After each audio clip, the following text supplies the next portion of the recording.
chat with the walking, yeah. Dressed too sharp with the prize. White girls let it tell me I'm awesome, yeah. Hot like fire on the pan. If you wanna touch my please use caution. Cold like 0 degrees. I'm out the cage, gotta let out the beast. Revolutionary, gotta let out the streets. Locked in a cage, I'ma let out the sheets. We came for one man, forget my peace. You take the west, I'll take on the east. I'ma put him in the cage, never let out the yeah. I hear him chat to the noise. Move too quick, can't stop for the talking. I hear him chat with the boys. Man so tough, but man's keep walking, yeah. Just too sharp with the prize. White girls, let it tell me I'm awesome, yeah. Hot like fire on the pan. If you wanna touch my please use caution. Stop that. Stop that. Stop that. For so many years before the Panthers were relevant, I would love hopping into this time of year, right after basketball, right after getting into the next 2 months of just baseball, and we're going to be fooling around most of the time. That was an anticlimactic final last night, or as anticlimactic as a Game 7 can ever be, because Indiana did everything they had to do to win that series except win it. Like they got 4 out of the 7 games. They outplayed OKC, made OKC play their way, but they lost one of them, the one where OKC made the 3 threes. And so I don't know whether you guys found that unsatisfying as a championship because Haliburton got hurt, and I so badly wanted to see that young team tested at the end. Show me you're a champion, because every team that's ever had a regular season like they had wins the title easily. Like loses 3 times in the playoffs max the entire time because they were an overwhelming regular season team and they were there to be taken. You would have had not merely what is already the best Indiana basketball team there has ever been, but you would have had the biggest surprise in the sport's history in a Game 7 on the road. I wanted to see OKC tested that way, and I end up getting disappointed by that final. But before we do all of that, I do want to celebrate with our parade correspondent here, a sunburned Greg Cody. He was out there for hours yesterday. Did any of you guys go? Did anyone go to the parade, or is this old hat for you guys now? No, I went to the parade. I was sitting right next to Greg. Yes, we were. Are you parade people? I'm not a real – I don't like being anti-parade, but I'm not a parade You really person. give off parade. Yeah. I was considering it, and then woke up, and I was like, it's probably going to be hot. Really? Yeah, you so think? I was like, it's far, and it's a bright line situation. Nah, I'll just watch it. I was going to go, and then my daughter woke up and was like, I want to go. And my wife was like, I don't trust you out there for 7 hours with our daughter.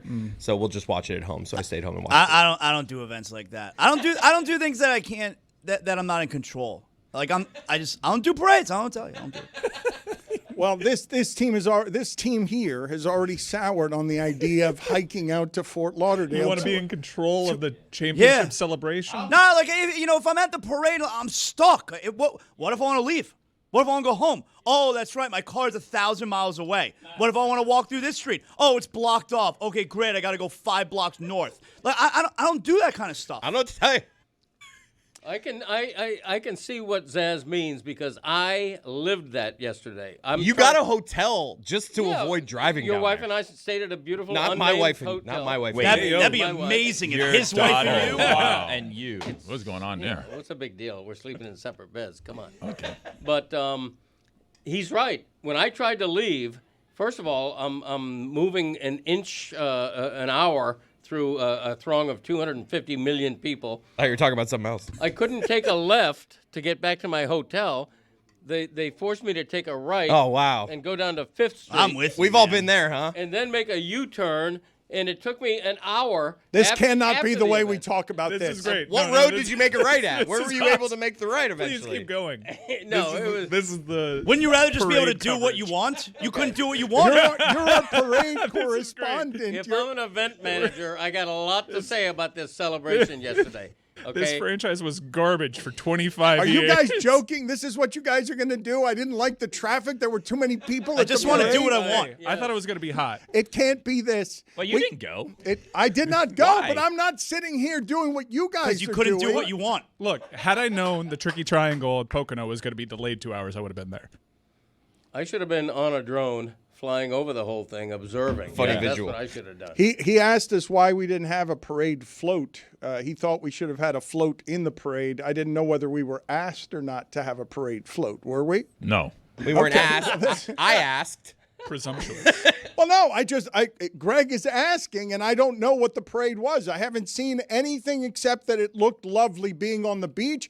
And obviously, there aren't very many cities that can do that can win hockey's championship. The state of Florida has cornered it over the last 7 years. It's crazy that we are the hockey capital of the world. It's nuts. And it is an idyllic setting. It really is. But not for hockey like that. No, but the for a championship parade to be a slap shot from the ocean, you have boats out there, you have jet skis, you have people watching the parade from balconies of hotels. I have a hungover Meadowlark Media. Everybody out there who is a Panthers fan, and they are many, they are just sopped in lighter fluid and Cuervo. Everyone's just like, oh, can't wait to do nothing this Yes. week. What are you doing this week? Yes. I'm doing nothing. They're all on the couch. Everyone at Meadowlark Media is laying on the couch as tired as Kachuk. How is it possible that this thing flogged you guys? Billy abstained. What do you mean? You just never got involved. That's not true. I watched a game or two here. I saw game or parade two. coverage. I was talking to people that were at the parade. What more do you want from me? I mean, slightly more than that. It's not Why? fair. You have It's a not- room full of people that were big-time Panthers fans, all of which decided not to attend a championship parade because they're so used to winning as Panthers fans. I have a child. But then they also want to complain when people are like, Panther fans aren't real fans. They're like, no, we're the best fans. Look at that crowd. I'm not in it, but look at that crowd, how That is big it is. I mean, look, 200,000 for us. 200,000 for us, 8 times what that arena holds. That's a good amount of fans. Like we don't do that for a whole lot of stuff, and Fort Lauderdale doesn't do it for anything. It felt like this championship resonated more with the market down in Miami-Dade County. More people were watching the games. More people were aware. It certainly seemed like on television anyways that it was a bigger crowd this year. So incremental gains for what is a weird hockey market, and I don't think that we should be embarrassed by it. I really don't. I think we should lean in. Look at the images behind you. Embarrassed? Why would anybody be embarrassed by that? The images behind you are jaw-dropping. It's beautiful. Because people are still trying to come at us. It's like somehow saying like yesterday wasn't impressive. It's 110 degrees out there, and you got half the crowd in hockey sweaters. Because there's a couple shots where players are walking by and there's like 2 people deep on the rail. Like a couple isolated shots, but it's just like it was insane That's how yesterday. parades work. There's Who congested cares? areas. Right. Why do you guys care about the I think numbers? we want and respect! How many people? Who cares? Why? You have the cup. What do you need respect for? Well, I think that was where I was going, Billy. I don't care. This is a team that's made 3 consecutive Stanley Cup Finals, and it is what it is. Like the fan base is growing, and if people don't like it, they should try winning. I just want to do what I want. Yeah, you mentioned that, and I do want to mention the Heat. I don't know. Ellie De La Cruz is in pretty good shape. Just had a heat problem over the weekend while playing. Happened to a Seattle reliever. Thought we were getting to Durant. as yeah, well. no, we're not talking about that today. Oh no, we'll get Waiting there for in a the talking second. points from old Pat across the street. I don't want to say MFer. I'm this close to. All right, let's go there. This mother. Take down the parade. Jovic! Take down. Jovic! He's a Hall of Famer. We don't want to include Jovic. I don't even know his first name. What's the list, Mike? I'll ask you because you probably know better than anyone here. If we were to make a list of all the players the Heat have not given up over the years to get Kevin Durant in their 4 or 5 attempts, what would that team look like? Are you, Billy? According to reports, it was like pulling teeth to get 28-year-old Haywood Highsmith included in this deal. Haywood Highsmith. He's older than Bam Adebayo. Did you know that? Haywood Highsmith. He's undrafted. What? Is he still a project? Haywood Highsmith? What are we doing? This is embarrassing. So the answer to your question, I don't know how Zaz feels about this. I'll tell you how I Look, feel. it's a maniacal Mike Monday, as brought to you by. I don't want the graphics. Stop it. Take it out. I don't know how many times that you can keep changing the Brother, first word. Not how it works. I've tried. No, You're I've- stuck with it, I know, like I it or looked him not. dead in his eye. And I said, "Hey, I don't like this. I know. Take this. Who is telling you to keep doing this? I think I'm your boss. Please stop doing this." Zaslow, the argument, were it to be constructed, is just that you want to have pieces for Giannis, that you're all in on Giannis. That's not my argument. You don't get to invoke a bigger star when you fail to get this star. I mean, I don't know if it's about holding out for Giannis. What I do know is you're on another planet if you think I'm about to sit here and get upset that the Heat didn't give up everything for Kevin Durant. Get out of here. Oh, all you right? Heat fans, stop making Jovic everything. No, stop I'm not doing that. Look, if you wanted to it do was there to be had. If you wanted him, you could have had him. Mike, First how of could all- they be a 10 seed without those pieces? Right. First of all, if I've learned anything over these last few weeks, all these reports out there, no one knows anything. Everyone's report is one thing, Barry and this knows. guy's got another thing, and this Barry guy knows. No one knows Anthony anything. Chang Are you knows. attacking? How No one dare knows you? Are you anything. attacking Barry Jackson? And Anthony What I'm Chang. attacking is nobody knows anything. You have direct conflicting reports, okay? But overall, this idea that I'm somehow going to sit here. I didn't want to root for Kevin Durant. If the Heat would have gotten Kevin Durant, great. It'd have been fine to be a better team. They'd still be far away from being a champion. Like, far away from being a championship team. But I'm going to sit here and act upset that Kevin Durant is not coming to my team. Get the hell out of here. Oh, my God. They got you hook, line, and sinker, brother. It has nothing to You do fell about the for it. Miami Heat. And by the way, the initial report was they didn't want to include Highsmith. That was Shams, and then they went into damage talking about? control and There's started no feeding way Barry. that's No, true. Highsmith was in it. Highsmith was in it. It was Jovic, the person. Like that's that much better. There's no How way many a times? reasonable person believes they wouldn't put Haywood Highsmith in a deal for Kevin Durant. I'm sorry. You gotta I'm use sorry. your head. Oh, I'm sorry. Oh, well, let me tell you something. Every time that the Heat come out against Shams this year, Shams ends up winning that. So if Shams says the Haywood Highsmith thing, Every time it's one time. Jimmy Butler, every time. he's the most reputable news guy there. And then the local beat reporter gives you the Heat spin portion of it. Look, they have failed at least 3 times 4 times. on trying to get Kevin Durant via trade. So this is what Pat Riley does, right? He's always been reputed as a guy that I will stockpile the draft picks and I will get the guy. He doesn't get the guy. Let me ask you something. If the Heat would, let's say they wouldn't include Jovic, okay, and that's why the deal didn't happen, which is nonsense because what they got from Houston is better anyway. But let's say that they did include Jovic and the Heat acquire Kevin Durant. Where does that put the Heat? Where's that put him? Where's that put him? Where's that put him? More interesting. They're definitely more Cares interesting. about more interesting. I think they're better. Cares. You don't think they're better? Of course they're better, but what does that mean? Oh, They're like all the right. 6th best team in the East? I Who the don't- hell cares? Where's that put him? What is this argument? I don't know. Where's it I put don't him? know. Better. Where's that put him? Better. It makes them the better, whole which you idea of a admit. So trade. I don't. We'd like the team to get better. Great, they'd be 1 seed better. Oh my God, that's so worth it. Great, it's worth it. So keep all of the assets so they're sorry. one seed Be worse? 7th instead of 8th. Great. Right. I don't know. What? We're gonna keep Yeah, be holding on to 7th instead of 8th. Hawkins. Okay, but maybe something else comes up that's more worth it. Oh, Who the please. hell needs to be 7th in the How Eastern many of Conference? these are going to Who come and go? cares? How many of that's these are going to 10th? come and go before you stop baking that into your plan for the Oh, upcoming season? there was a play-in. They made the 8th. All right. Yeah. And incidentally, that play-in ended up, I can't believe I'm saying this, happy to announce that Zaslow had a contract clause in our CEO's leaving that got past people. That's right. And now, because the Panthers won the championship, he's got bonus contract time with our show. It's kind of like Anthony Carter, but the reverse, you know? Yeah, so now we're stuck with him for a while, and he's more Heat homer than the rest of our Heat homers. I want to stop all of you, okay? Please stop doing this to an all-time great just because he played during LeBron's time. Yes, Kevin Durant is 37 years old, but he's coming off 3 straight seasons because that jumper is as pure a thing as there's ever been, and he'll be able to make it till he's 50. He's coming off of 3 straight seasons, over 50% from the field, over 40% from 3. Nobody's done that.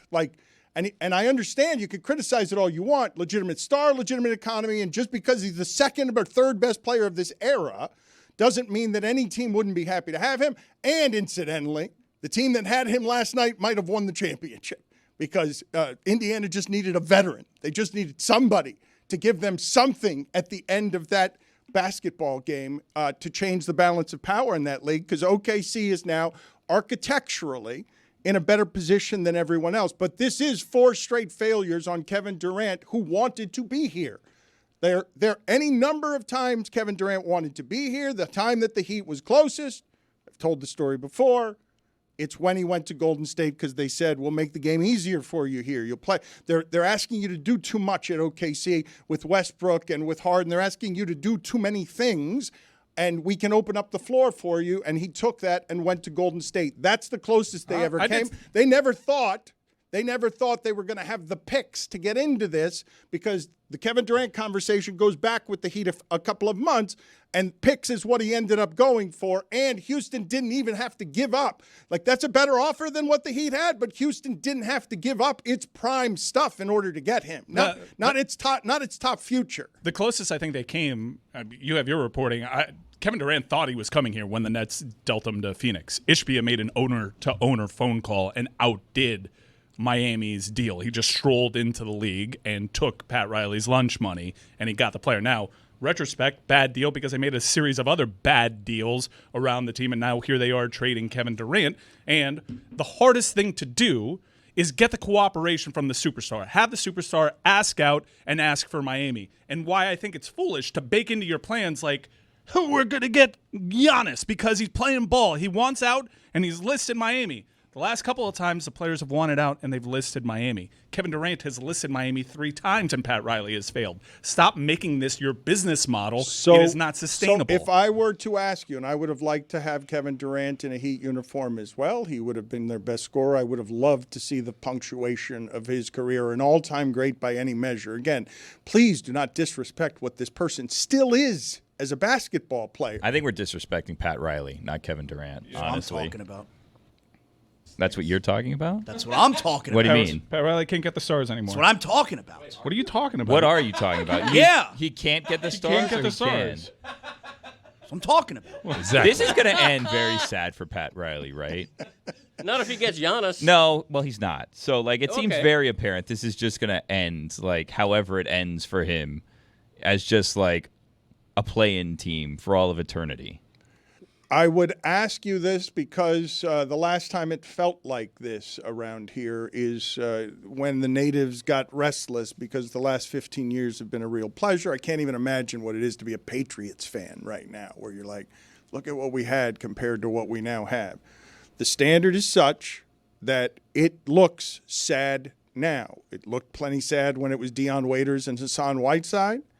And since then, in the last 8 years, there have been a lot of swings and misses outside of Jimmy Butler. In fact, they used to just be a team that didn't trust young players or develop young players. Like, that's something that came about in Pat Riley's 70s. It was always Dan Marley out there in his late 30s because they just didn't trust these players that they now refuse to give away, right? Because Khalil Ware, I think Heat fans would tell you, I'd hesitate there if all I'm getting is a year of Durant or I'm getting 2 years of Durant, just because you can tell that at 20 years old, he has a chance to develop into something that is obviously going to grow and is physically overwhelming. But he has failed to get the acquisitions outside of Jimmy Butler that Jimmy Butler needed to take the next step here. That's not up for argument. Forget getting the guys that are better than Jimmy. He's failed to get the guys that you can round out a roster with and make you better than the 10 seed. They're talking about DeMar DeRozan now. DeMar DeRozan was in play for Miami, and he listed Miami last year. You know what he did last year? Chose Sacramento. That was DeMar DeRozan. You have guys like Siakam and OG Anunoby making big-time contributions to their team in deeper runs. These are guys that could have helped Miami. It's not just the big guys that Miami is failing at. They're failing at everybody. But let me ask you this question, though, because I really do want to ask it, because, of course, they lose today. There's no questioning that. They are a source of mockery. The Heat missed again on Durant. But I'm asking you legitimate, like in terms of what you go into your offseason with, and you're going to be in play for all 5 of the guys that may or may not be available. You've already heard from their people. All of that stuff is in play with 5 guys. If I say that the priority from the beginning of the offseason is Giannis and protecting all of the pieces that get you Giannis, I understand why you would doubt that they could do that. But if that succeeds, then all of this becomes moot, does it not? Correct. Does it not immediately become moot if a month from now and I'm not saying you're not right today. You're obviously right today. They swung and missed again on Durant. Better get a start on that. If a month from now, the entire free agency class is rounded out. You're going to get Giannis. You're going to give up most of your roster and all the picks to get Giannis. What are you going to surround him with? You've run out of time. That's the thing. You need things around. He's been bounced in the first round a couple of years already. That's why the timing was crucial to get Durant done now. Like acquiring Durant doesn't completely take you out of the Giannis thing either. But Mike, Wiggins and Rozier. You send those contracts away like that. You're dumping something on the Suns if you're sending Rozier and Wiggins with your picks and you don't have enough picks. They were all cool with that apparently, and it came between Ware and Jovic and not wanting to include them, and that's the pro Heat spin after the fact when the initial reports are we didn't even want to invoke Haywood Highsmith in the deal. Do you think the Heat believe that they failed in not getting Kevin Durant? And the reason that I ask it like that is because based on this conversation we're having, like the Heat could have had him if they wanted. Include this guy, which I don't know to be true or not, but include this guy and you could have Kevin Durant. And the Heat decided, but what if no, we don't want to. What if that's the guy you already know brings you Giannis? What if you know that you know that it's not going to just be Duncan Robinson? Like, where's the piece? It's not even Jaquez anymore. It's not Jovic either. That's why I'm asking. Do they believe they failed? If the Heat have an asset, it's Ware. Right. That's who they wanted for Durant. And the Heat lowballed the whole offer. The Heat did not give a credible offer to get Durant. The microphone goes in front of your face. It was in front of my face. I just don't understand. You moved it away from me. Well, I guess I do understand why Heat fans keep thinking that it's their birthright to be involved in these conversations with the superstar. And naturally, if the superstar says he's interested in Miami, like it's been alluded to, like he's been cryptic, like other people have reported that Miami is certainly in this mix, but here's what's happening with Pat Riley right now is he has a very proud reputation of being the guy that closes the deals. He is the deal maker. He is this great architect of championship teams. And lately, he has failed repeatedly.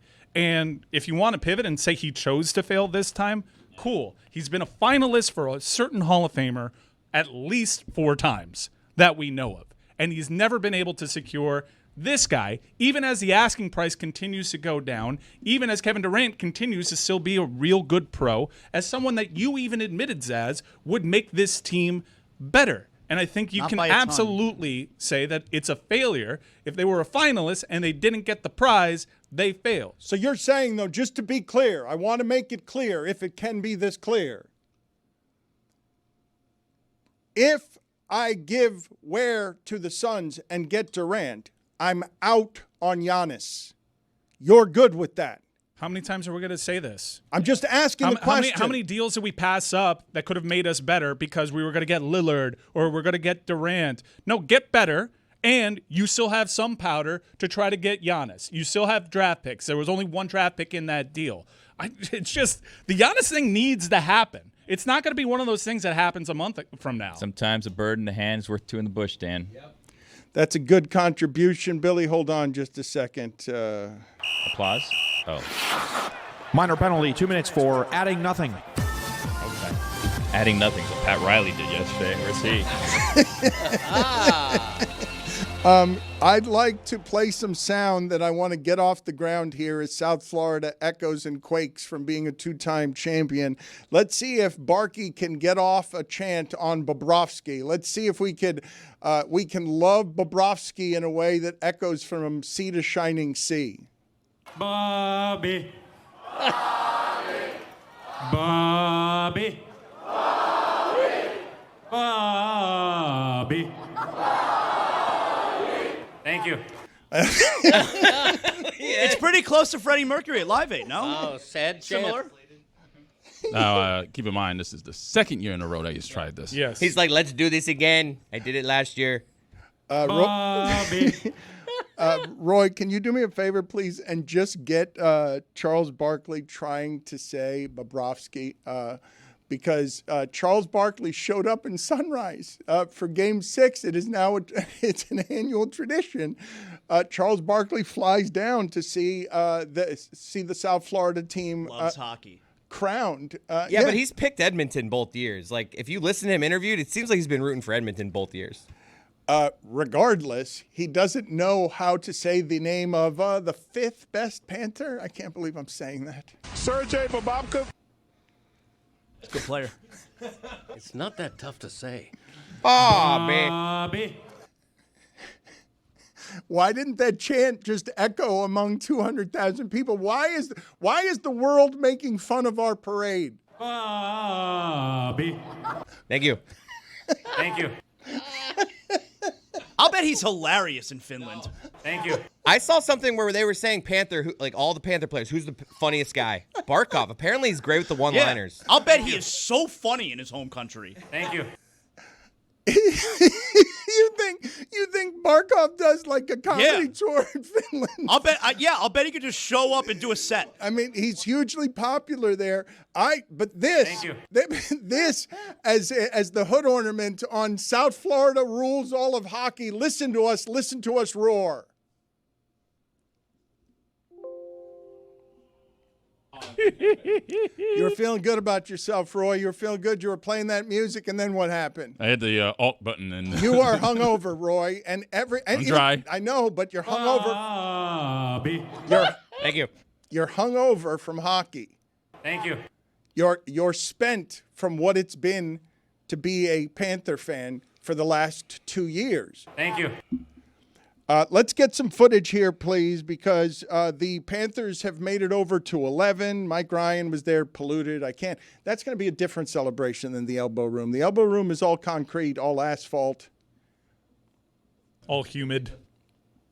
But somehow humid, though, like the concrete sweats, because the Elbo Room just has just Frankie Avalon spring break decay. This is your wheelhouse right here. You know what I'm talking about, though. This area of the country made spring break famous, I think, for America, right across from the Elbo Room. But when it comes to Miami, when the guys come over and party over here at 11, they're a lot looser. Didn't several contract extensions get signed the last time that they partied at 11, where they're just sort of they're doing contract negotiations in public by saying, yeah, I want to come back. Of course I want to come back. Look at this great party here. It seems as though we got an 8-year extension done right there next to the pool. Well, I reported the Bennett one. Yeah, that's true. Do we have some video of Marchand being hungover? Do we have Panthers are beaten up, right? They have not stopped partying, correct, Greg? What was yesterday like for you as somebody who spent hours getting sunburned over there? The whole team spent the entire week drunk, okay? And that's why the F-bombs were flying on the stage, from the stage. It was not to get sour, but it was a little bit of an off-key note, I thought, because you have a million kids. Oh, stop. No. He did this last year. No, I'm being serious. 4 or I'm 5 not freaking leaving. Should have said that. 4 or 5 players were shouting F-bombs, and I just didn't think, I thought it was the alcohol talking. I appreciate this perspective. Yeah. It's nicer. There are people bringing families there, so I'm glad that you're speaking for them. Greg was at a hotel with his daughter-in-law, and she had to hear it. Me and my 7-year-old were high-fiving when those curse words were happening. Fine. Okay. So we have sound you're here. Your own parent. So they went to 11 on Thursday night, and Friday morning, Sam Reinhart and Marchand had paid appearances. And it was just, they did this last year, where they're cashing in on the championship. Oh, and they're just broken? They haven't slept for 3 days? It is hilarious. So first we're going to play a quick clip of Reinhart. We have one box combo coming up. One lemonade. You want to make it an Arnie Palmy? He's just hung the bleep over. No, but I mean, you cannot be near Friars in South Florida grilling up fries and chicken tenders. That can't be what you're doing with your afternoon if you've been drinking for 3 days. One box combo coming up. One lemonade. You want to make it an Arnie Palmy? And then Marshy. Is that Rhino? Yeah, that's Reinhardt. What? You want to make an Arnie Palmy? Is that what he's saying at the end? You want to make an Arnie Palmy? He's broken. He's physically broken. One box combo coming up. One lemonade. You want to make it an Arnie Palmy? I'm sorry. It's not Sam Reinhart. You want to make that an Arnie Palmy? And then we have Marchand, who was at Dairy Queen, and my son was at the Dairy Queen with Marchand. The Blizzards. He was just giving away Blizzards. And he was interviewed, and he sounds rough. We were just kind of sitting at dinner and kind of reminiscing on how we all got to this point.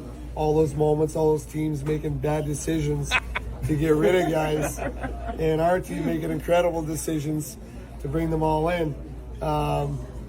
It all played a part in us winning the cup, so it just kind of came together last night. We were joking about it, and Oh, my God. The media has seized on their celebration a little bit. It's going over a little classless, be it the Bleep McDavid chants or Brad Marchand running up the score seemingly on IG. He put a selfie photo out from that Dairy Queen with an Oilers sticker that made the logo say losers instead. People are kind of annoyed by how much they're rubbing it in. Let's examine for just a moment here what has just been done, because the culture of this sport is super interesting. Where, it's a very conservative sport in terms of behavior, handshake line, respect the handshake. There's honor and nobility in defeating your opponent and then having grace afterward. Like as hockey prides itself on sort of, we'll fight you over sportsmanship. And the Panthers are a new kind of team, and you don't like them and they don't care. And twice now, they've known that you don't like them. They don't care that you don't like them. They continue to play that way. And Carolina's coach, as he goes down in flames, is yelling, "Stop retaliating, guys." And Marchand is coming to the bench pointing at his head because this team believes that they are tougher and badder than everyone. They just took out McDavid, and they're not showing him respect the way the Tkachuk family normally would. Like, if you represent the Tkachuks, even if you're, around the net, you're a little dirty around the net. This is not grace for a family called the Tkachuks. Like, this is not handling this trophy with care. This is partying like young people. I think that they heard your message at the parade. Sam Bennett addressed the way they play, the way they've celebrated. Sam Bennett addressed this. A lot of people they don't like the way we play. They don't like, they call us dirty. They call us nasty. They call us bullies. So no, I would like to take this time to apologize to absolutely no one. We're the double champs. We do what the we want. Yeah, that's not. Let's go. Yes. I love the dismount there. He That's had what nothing I'm talking else. about. Let's go. Greg shaking his head. Let's go. Asking for frickin' That's what instead. I'm talking about. Look, it was overboard with the language. I don't care. I'm not being a prude Shut in up. saying that. I've heard plenty of other people say that, okay? People who were there with kids. But I will say this, and I like this about the Panthers. They are a different animal for this sport. And it's not only celebrating the way they're doing right now, but it's being very open about saying three-peat. We're going to win again. This is Tkachuk himself used the word dynasty. They're open about that. They embrace that, the idea that they want to be the first. But please understand, though, that in South Florida, there have only been a couple of things like this ever. 3. I wouldn't say 3, because those Dolphin teams that you're talking about weren't hated by the country or weren't rooted against by the country or weren't unlikable teams. And the 72 Dolphins threw 7 times in the Super Bowl. I thought you meant dynasty. I didn't think you meant likability. No, I'm talking about a team that could create a fan base that is centered around other people don't like us. We don't care. Yeah. There have been 2 previous. Okay, there's only been 2. It's been a segment of University of Miami football, and it's kind of been the LeBron Wade Bosch Heat, but they pretended not to care and kind of did care. The fan base didn't care around them, but those players actually cared. These players are doing something that's different for hockey. They're bringing the beach to hockey. They're proud of the region they're representing, and they're doing so by the Elbo Room purposefully. Like they're aware of what it is that they're celebrating, and they're in your face. And we have not had that but twice down here, ever. 2 things. I think that is totally in line for a Tkachuk. He's the only Tkachuk to lift the cup, and he's shown you, like, that's how we're going to get down here. His dad was at Elbo Room with him. And also, I'm done going at Greg for the make overrated stuff. It's not like the Florida Panthers gave way more bulletin board material for Connor McDavid last year after the celebration, certainly this year, be it chanting Connor who, bleep McDavid. He's not necessarily living in their heads because they erased him, but it's almost as if they talk about Connor McDavid even more than the Oilers.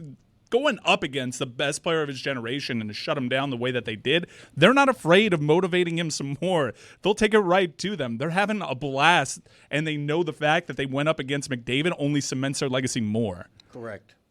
That's absolutely correct. McDavid is McOverrated against no one except the Panthers. Okay, they are the ones who are causing him not to dominate, to barely be there in the final. They erased him in the final. That's why they had that parade yesterday. McKryptonite. A lot of people are looking at Greg Cody and saying that he looks like Boppy today, that you are so brown from yesterday's sunburn. But before we get to Greg Cody's face, Roy, can you just play the previous sound that we just played that had the trailing "Let's Go," because it reminded me of something. Let's go! Jeremy had something like that where he was trying to be enthusiastic at a Heat game and no one rallied around him. Let's go! Bennett's just so much cooler than Jeremy. So, Let's go! Those are similar things, but just Bennett is cooler. Let's go! Wow, but Bennett's helped by just giant ambient crowd noise, and Jeremy's doing it a cappella. Let's go! I mean, he's not exactly clearing a high bar here. Let's go! Whoa! Congrats, Benny. You cleared the Tache bar of coolness. Let's go! Now combine them, though. This is the sound of Panthers hockey. I want to combine the "Let's Go" with the with Barkey trying to get a Bobby chant off because Let's go! Yeah. Bobby. Dude is definitely hilarious in Finland. Bobby. Thank you. I think it went better this year. It definitely got more people. He led with it. He closed with it last year. This year, he's like, I'm going to open with it. You guys loved it last Goes year. right into material. Yeah. Thank you. It was a callback. He's like, and part of the crowd was like, no, he's trying to trick us again. You hear like some of the crowd go, Bobby, Bobby. But most of them were like, you're not fooling us this year. Bobby. Bobby. I feel so close to him. Like he's trying so hard to connect, to climb over Coca-Cola. Bobby. Thank you. This episode is presented by DraftKings. DraftKings, the crown is yours. A couple of things that I was trying to get to before Kevin Durant broke out all around us. I was beginning to say that a couple of major league players just combusted on the field this weekend because of how hot it is. And while I'm also making fun of us for being a laissez-faire parade town where Greg Cody and Roy are the only ones out there, and Zaz is like, I couldn't get parking. Mike's like, it's too far away and it's hot. And Chris is, I've got a child. But it's just a general indifference about the second parade. Well, we partied all week. But my parade was at 11. I'm going to forgive you guys on behalf of people who aren't giving you permission for this when I say asking people to go into that heat in South Florida this time of year right now when it's hotter than it's ever been, it's an ask. Mm-hmm. At 8 a.m. when the parade starts at noon. You had to get down there like before 9 to be able to move. You know what else is an ask? Pulling an all-nighter at 11 and hosting the next morning. But I was there for that. I just couldn't do both. I was at Elbo Room till about 6 p.m. that Wednesday that I did the show. Bobby. Where's the content from that? Because I was hoping to have On our content socials? from that. Okay, but I didn't get in until after we were off air. Look, don't get me started on that.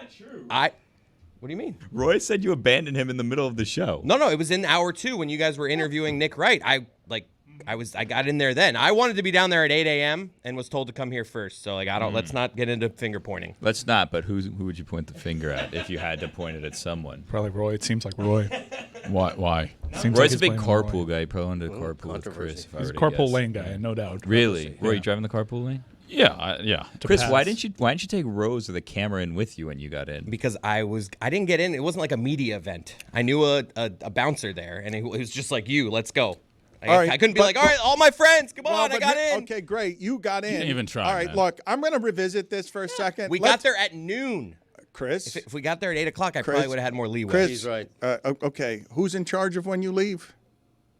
Not pointing fingers. He's not going to point fingers, Dan. But it's Roy. Sounds like it might be you, dude. He's It always seems like pointing he's fingers. blaming you, it seems like. I mean, he's in charge of executive producing. I'm the not going to show. lie. I almost went rogue on Wednesday and just went straight there, even though I was told to come here. Really? Wow. Because I was just like, I know I can get in. I know the content will be good. But I came here. George Washington went rogue, and look what happened.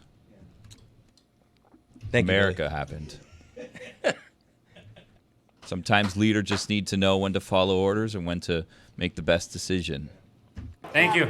Make some leaders. The thing that I wanted, though, to explore here, just there is a bit of an obsession with the sports information people. The information brokers in sports are now the, most highly paid and famous of the journalists. But there is different reporting on what was available for Kevin Durant. And I would say if some of the reporting is right, it would be insane for the Miami Heat to be unwilling to give up Jovic for Durant.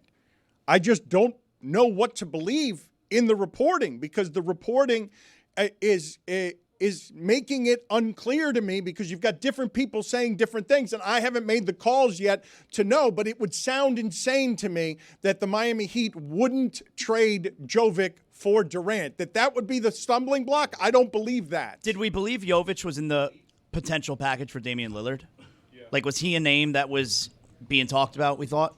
Back then. So, we're saying we believe that the Heat were going to throw in Jovic for Lillard and not Durant? He's younger. I mean, he's more developed now. Here's how the report went. Initially, it was way worse, and it was Shams' initial report. And as we know, Shams is about as reputable a reporter in that sport, an information guy, and doesn't mean he's right about everything. Moreover, the one time the Miami Heat challenged him on this, and Bernie Lee, Jimmy Butler's agent. That was the mascot. No. Jimmy Butler's agent also made a big public show about going at Shams' credibility, and months later, it was pretty evident who was right about that stuff. It was Shams. So this is how it went.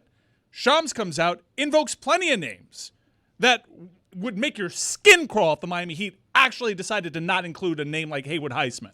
That was a Shams report.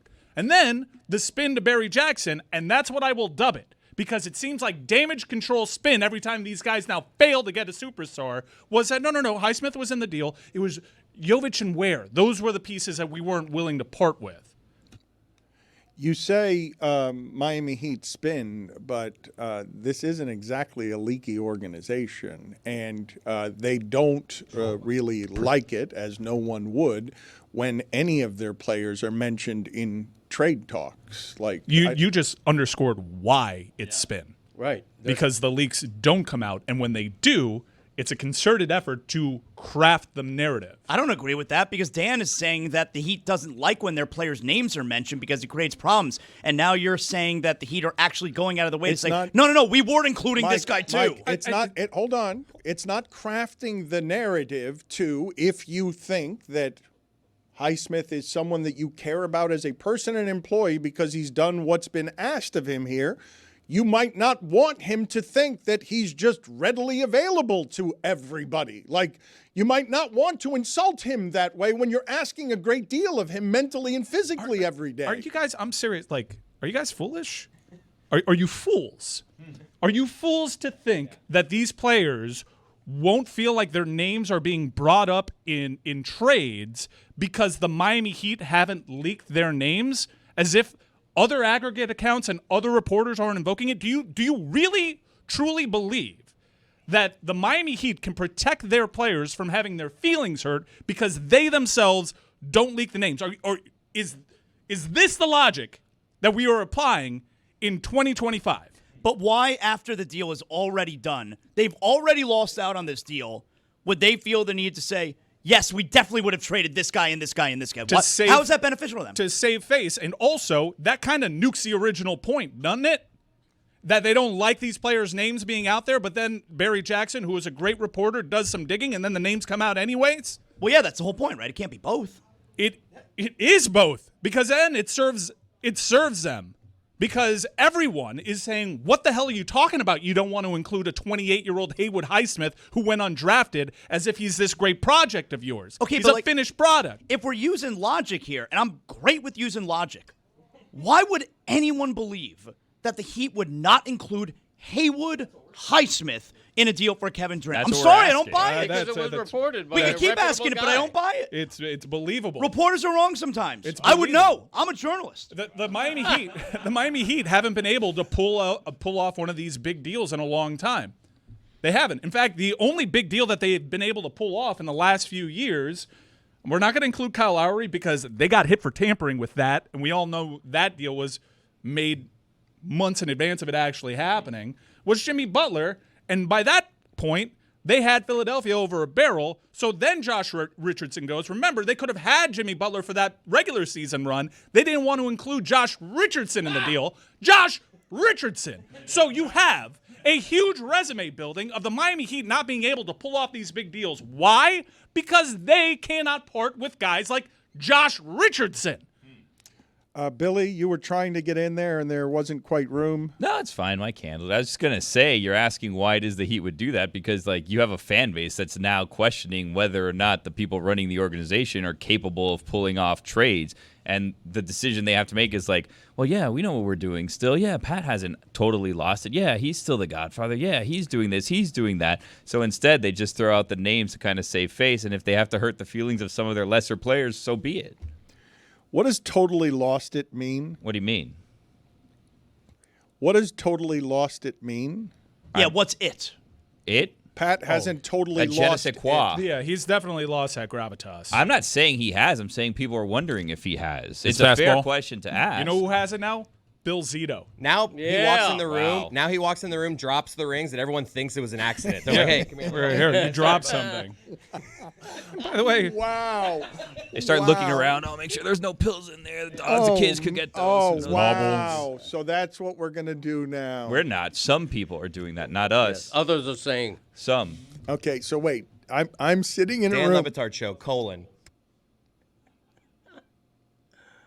Last time I heard from him, he was talking about some weird orb thing that he had in his hand in a 24-hour marathon. We were all super confused. very strange. Called amino acid. Yeah. I mean, there writing is a was on case, the wall. There is a case building here.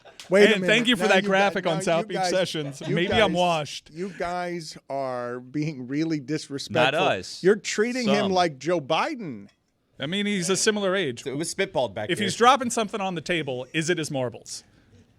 The idea that you guys would now make it so that he's in front of Durant and now nobody wants him to get on his hands and knees because he spilled the rings on the floor, that they've just all fallen to the floor with clangs, really disrespectful of a man. The door swings people- open. Yeah. It used to be him just like his aura walks in. Now it's like, go sit over there, Pat. That's where you're sitting Wow. for this meeting. Man, that's bullshit. People are doing that. We shouldn't. I don't think it's fair, but some people are. Amino acid.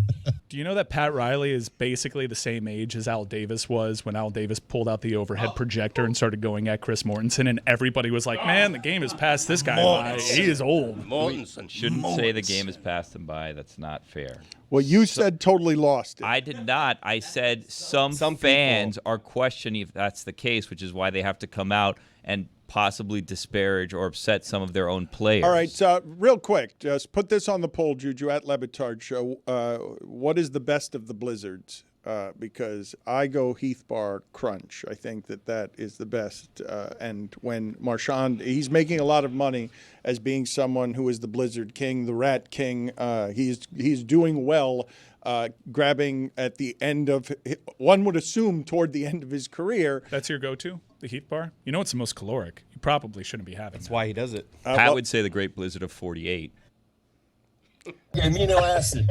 That's why he does it, Some are Chris. saying. That was a better, Billy had a better one. So, Chris, just to be clear, your joke is the reason I do the Heath Bar Crunch isn't because it's delicious. It's because it's the most caloric. Most bang for your buck. That's what I do. So you have me now aggressively going and seeing what has the most calories. You're comfortable making that joke at my expense, just like your dad is comfortable making fun of someone else's age when he's got reptilian skin. If you're going to cheat, you should go big, right? Like, if you're going to have a cheat on your diet, you might as well get as most I calories as haven't had possible. one of those since college, but they're delicious. The real is the person who's like, I'm gonna go get a Blizzard, and then looks at like, oh, this one's the healthiest. Yeah. This one is like, I what understand. kind of jerk would no, that no, be? but the caloric delta is like so massive between the Heath Bar one and the next closest. You ever get the chili dog at Dairy Queen? Put it on the poll at Le Batard Show. Do you ever get the chili dog at Dairy Queen? That's my joke. We're a big Dairy Queen family. That's my joke every time we walk in. You getting the chili dog? A lot of the DQs in Miami-Dade County are late to the whole food trend. They're just the exclusive ice cream. We don't actually have the full menu there. Again, one more time, Pat Riley is presently the same age as Al Davis was when everyone you said guys didn't Al give me Davis is any crazy nominees. and old and he should not be doing this anymore. Oreo. That is the same age that Pat Riley is right now. He has crossed the Al Davis Mortensen threshold. Mortensen.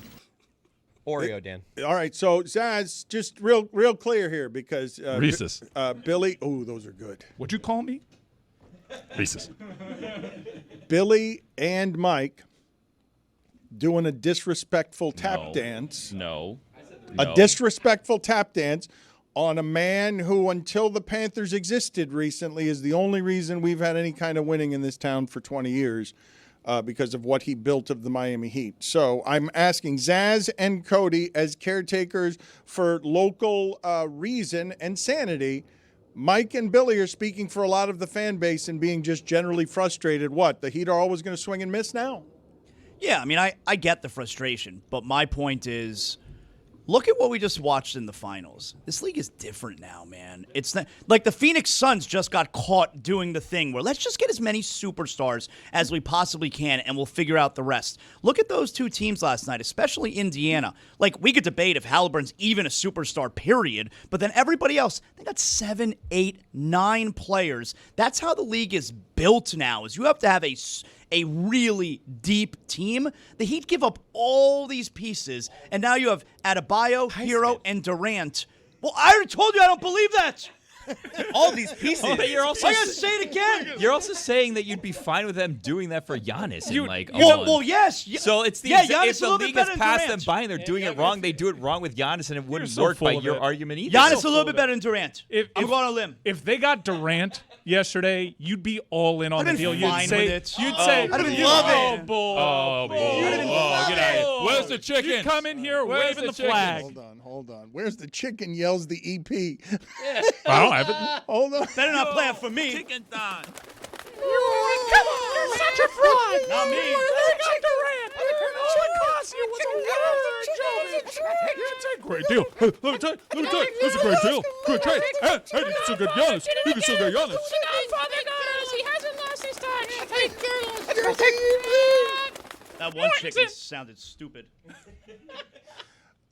Billy, speak for the Heat fan base. Me? People do think of me as the voice of the Heat fan. It isn't good. He's been the voice of reason. In I all try. of your frustration, I try. You've been making fun of swing and miss. No, now. I have not. I've said some people are doing so. If I'm coming and I'm reporting the news to you as I have received it, I'm a man that goes around. I'm a man about town. Not I'm a man fooling that anyone talks with to that people. move. Some people are saying. What do you Some mean? fans are saying. Man about I've town. heard. How so? He is fooling people. I'm not fooling people. I'm telling you guys. Listen, you guys are up Pat Riley's ass. If we're going to be honest with you, you guys are not living in reality. There's a cavern up there that you guys are living in. You can't hear what the fans are actually saying. Okay, I'm just telling you what the fans are actually saying here. If you don't want to hear it, that's fine. But I can't just lie to you. I can't make up news to make you guys happy about what's going Cody, on. I'm a newsman. What is the proper amount of respect to have here? Because I've told you, you have heard me over the last few years compliment ESPN a number of times on how it is they've treated Dick Vitale and Lee Corso toward the ends of their televised careers. It's hard to do that in this business. This business lacks a certain grace at the end. It's cutthroat. And they speak for the fan base, spoiled as it is by the relevance of the last 30 years that no one's entitled to here since Pat Riley got here. But that's the standard.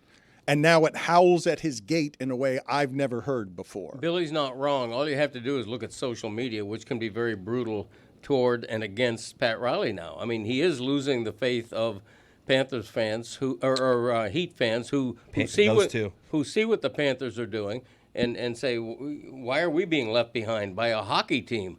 Thank you.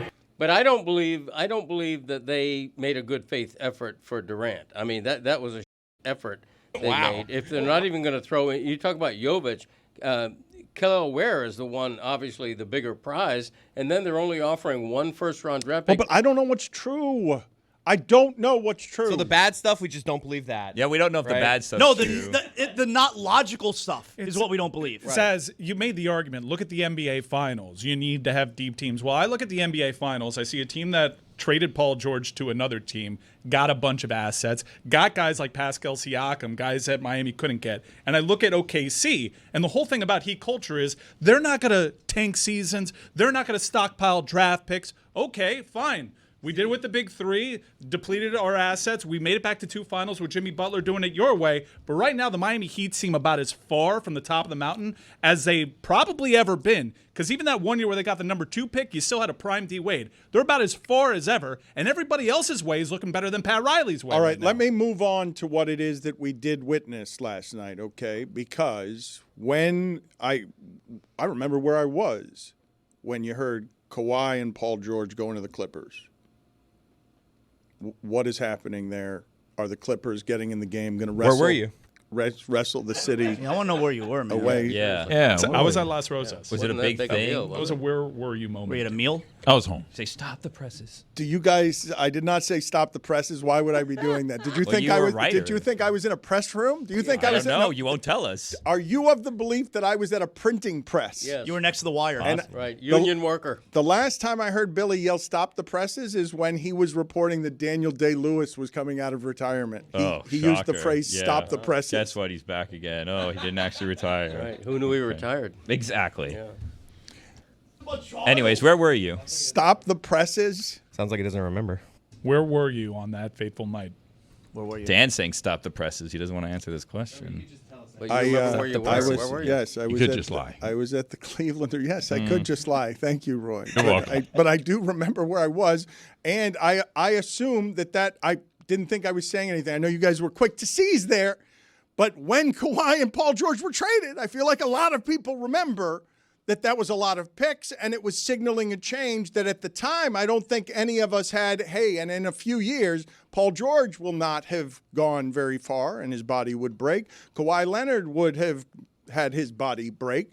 Number of different bodies, including one last night, have broken during these playoffs in the pursuit of this thing. And here's OKC with the most valuable asset you can now have in the futurized elements of this league, which is, we can lock everyone in for 7 years at a fixed cost where they can't leave OKC because we can game the system by having all the picks and just create this frenzy because we've got an MVP and we've got a team that was actually too young to win the title.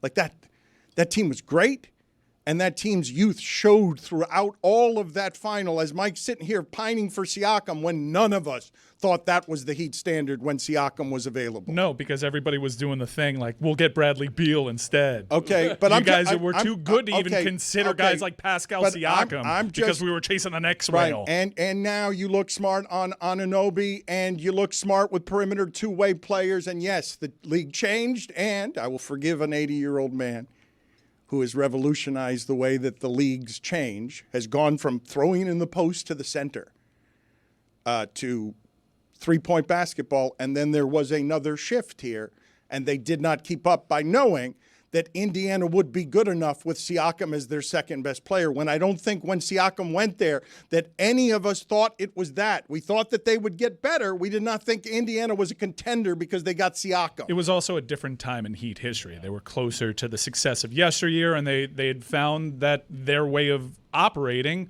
was the proper way. I understand why Miami Heat fans fell in love with the way that the Miami Heat do business up until very recently, when it was probably time to capitulate and they probably went a season and a half, 2 seasons too long.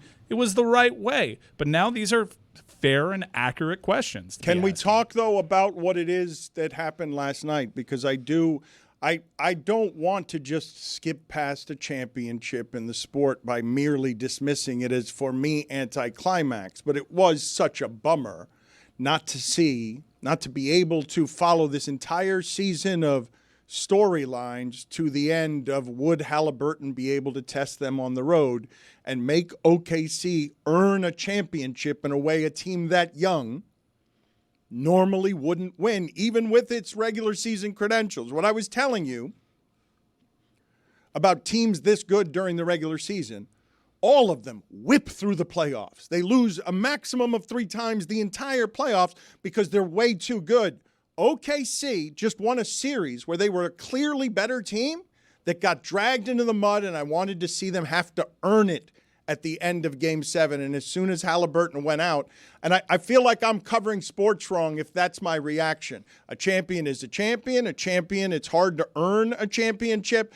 Injuries happen all the time. And just because I was emotionally disappointed that Game 7 didn't provide the narrative I wanted, that series ended and the basketball season ended in a way that felt unsatisfying to me because I wanted to see the MVP have to win it, not go 8 for 27 and be able to score 100 points and kind of win it, but with everyone out there playing terribly. But when you look back on champions, you don't care. Time forgets whether they won a series by a sweep or whether they won it in 7 games. And time will eventually forget that they won this one partly because Haliburton got hurt early in the final game. Nobody's going to give OKC as much credit. And when you say that other teams with regular seasons like that dominate more than they did in the playoffs, none of those other teams were as young as OKC. They were learning on the fly how to win, and they did so with an asterisk. The Haliburton asterisk is going to be there for a little bit. Not really. It doesn't matter. Kawhi won the one in Toronto whether Golden State was hurt or not. Yeah, Kawhi won the one in Toronto. Right. Yeah, So- but Kawhi also did so without being able to have 2 feet leave the ground. Like, look at those highlights. Kawhi was very clearly injured, too. He was fighting through it. I think you're selling them short. It wasn't just Haliburton. Yeah, the injury happened earlier in the series, and he had to tough it out. But Denver was injured. Denver was not healthy when they went through Denver. Anthony Edwards was dealing with injuries when they went through Minnesota. They got very lucky. Okay, This is a second straight year that the NBA champion, who you have questions as to whether or not they can get over the hump and conquer some of the mental aspects, didn't actually have to take on the best shot of any of their competitors. Okay, they got lucky, but at the same time, when somebody with the best regular season record, they won wire to wire, OKC. Give them that credit. They won wire to wire this season. Yes. They owned the season. Yes, I love what you're doing right now where you're swinging the top of your thermos wildly while you make a point. I think it should be a new signature of yours. Right. 3 players tore their Achilles here. Mike, you have this way of just saying tough it out, grind it out when, like, that's what it looks like when you're ignoring your body screaming and looking in Game 6 like your body's healthy when it's not healthy, and then other things start breaking. I'm saying tough it out, grind it out because everyone does this year. I'm just highlighting the fact that for the second straight year, the NBA champion has had a stroke of good luck. Now, you need some good luck, but injuries to the team's best or second best players. You saw what happened with Aaron Gordon. You saw what happened with Anthony Edwards. You see what happened with Haliburton. These are footnotes, much like the Celtics last year, who kept having the favorable luck of running into a team that had an injury to the best player. But I do want to talk about the Achilles thing, because this used to be a rare injury in the NBA. It used to be a death sentence. It's a rare injury in all sports. And it's not happening to random people now. We had 3 superstars suffer this injury, 2 of which not even in their prime, still entering their primes in Jason Tatum and Tyrese Haliburton. You had Lillard, who everyone kind of expected that. It gave off the vibes the same way that the Haliburton injury did. Oh, this calf strain, if you push through, that usually means it's an Achilles. But this is a really unprecedented time in NBA history to have that catastrophic of an injury happen to 3 superstars, 3 future Hall of Famers. How about all 3 of them, Tatum, Lillard, and Haliburton, all wear number 0? That's some voodoo. Eerie. I don't like it. Put it on the poll at Le Batard Show. Is that some voodoo at Le Batard Show? And I feel like I'm doing this wrong because it was a really, really fun and wonderful postseason. And I just wanted it to get to the 4th quarter. The Pacers, that's the best Pacers team there has ever been, okay? Don't long for the days of Antonio and Dale Davis.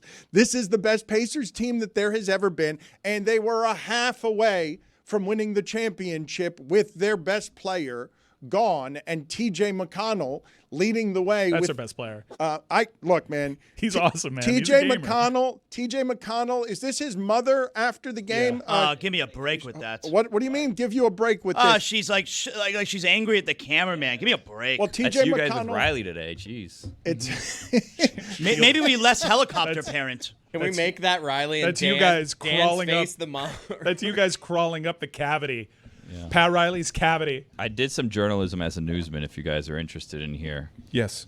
So I looked up. Adrian Wojnarowski reported the Paul George trade to the Los Angeles Clippers Saturday, July 6, 2019 at 1:55 a.m., if that helps. Yeah, that's why I was jog at any Las memories. Rosas. I was at an afters. I said I was at the Cleveland. You were at the Clevelander at 1:30 in the morning on a Saturday? Using that Hard room to that You were in your office? Using that room they gave you? Very hard to believe. Yeah, the concrete sink in the room. Yeah, That that's room what I was wasn't that using. bad. It was That's cool. nice. Went up there to take a couple The poops. one balcony in the whole hotel. They're like, you can have this one. It was right over the stage. It'd be great if there was like a Mardi Gras themed party at the Cleveland. You just kind of toss things out How'd of you there. get the one Yeah. balcony? The parade that I do like is the Mardi Gras parade. It's the only one of the parades. Put it on the poll at Le Batard Show. Better parade, championship parade or Mardi Gras parade? Greg Cody has been the lone voice shouting through the curse-soaked din, saying, watch the language, boys. Watch the language at the parade. Watch the language at the celebration. Let's tone down the language at the party. It was ridiculous what they were saying on that stage. I mean, seriously. To Greg's point, individually, that Sam Reinhart clip, that Sam Bennett clip could be iconic if it wasn't so diluted by all the previous F-bombs. You take the power away. Every parade has a good F-bomb in it. You take the power away from the F word if you keep using it time and time again. Thank you. Mike's not wrong, and I'm not a prude. I'm the opposite of a prude. But I thought Put that on the poll. and I was the only one. Roy was there.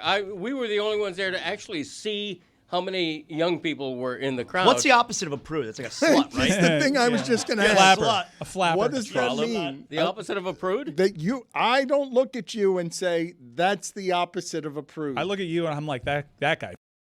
Yes, exactly. Yeah. Exactly what? I curse. No, but that's not what we were I'm a talking cursor. about. There's only been I- twice in I this write show's in history cursive. where I look at a guy and I'm like, that dude. It's you and Jason Benetti. Thank you. I write in cursive. I do. I curse. I write in cursive. Okay, you know what? Why are you making fun of me for not wanting my local team to use so many F-bombs in their I'm making fun of celebration? you for a couple of different reasons, but the primary one at the moment is you saying you're the opposite of a prude. Now, last time you were in here, you had your pinky ring, and I said it meant that you were open for business, and I meant what I Take a said. Bump, bump. To apologize to absolutely no one. The opposite of a prude, Chris. I Is want Jason Benetti. What is the opposite of a prude? I want to know what it is because this is not what I look like. This is not what it looks like right here. Like I don't know why you would go to the lengths to say I'm the opposite of a prude. Well, because anybody who objects to athletes using the F-bomb. You to the mic. What do I do? The mic's right here. Let the mic come to me. He's been frustrated all show by the fact that you have not once spoken into the microphone as a professional broadcaster. This is why Zaslow gets so frustrated with you. He's a professional broadcaster. Loose. He'll start right here and then he'll fade. Like, what are you Zaz, talking Zaz, about? I'm having a please. conversation here. Zaz, please critique Greg Cody. This has been a frustration of yours Yes. as someone who loves the Yes. audio experience. Yes, have some respect. It'd be like if I got to write a guest column in the Herald and I wrote it in crayon. It's disrespectful. Oh, coming from Zaz, that means a lot. It's like a graffiti artist, He's Go right. on. No, he's right. He's right. He is. How about a harlot? I'm not saying I'm Monet. It's like a graffiti artist doing what? Critiquing Monet. Are you more of a Monet or a Manet? I'm a Monet. Yeah, I thought so. Trollop. Monet Davis. Whoa. I'm a journalist. He's not. Now, granted, he's been speaking into a mic longer than I have. You had a Go Panthers thing outside of your house. What's that? You had a Go Panthers sign outside of your house. That my wife asked me to put up. Yeah. And I obliged. I'm not the. You may not know. I'm not the only one who lives in my house. I have a dog, a cat, and a wife. Not necessarily in that order. When she asked me to put up a Go Cat sign, what am I going to object? Because I'm a journalist? No. I'm going to put up a sign. Who cares? The only ones who see it are my neighbors until you mentioned it on a national show. Mm-hmm. You just compared yourself to Monet. Right. I love Monet. I visited his place in France a few years ago. My wife and I did. How was it? It was great. Yeah. You know, the gardens are everything you imagine when you see what his artwork, his paintings mostly consist of. You really appreciate it by visiting his childhood home. European gardens seem so much more majestic than American gardens. That's exactly what they are, is majestic. Yeah. They all have these bridges and the artwork in them, and water and bubbling brooks. So great. Go on. Wonderful. Bridges in a garden. Yeah. Yeah. Yeah. No, it's beautiful. Go to France, look up Monet's childhood into young adult home, and understand why he's so great as a painter. His 1440, if you will. Yeah, that's right, Billy. The Well put. opposite of a prude is a libertine. Okay, there you go. Can you define that for me, please? Having or showing lowered moral character or standards. That's me. The moral character don't get no lower than me. I'm kidding. You stepped on. Look at me, Luigi. Because you were doing something. Oh, I was mentioning Monet. I can't mention Monet. You were. You comparing yourself to Monet when my brother was a graffiti artist? Like, I can't believe what you just did to Zaslow. You hold yourself in such higher regard to what Zaslow is, what you do to what he does? Yeah. Well, we're totally. I'm a journalist. He's not. I'm primarily a writer who Disagree. Who has learned to speak into a mic, and he's a shock jock. And so I'm not insulting him. Neither am I insulting the great Lebo, who I don't consider to be a graffiti artist. Who was closer, Lebo to Monet or Zaslow to Greg Cody? Probably Lebo to Monet.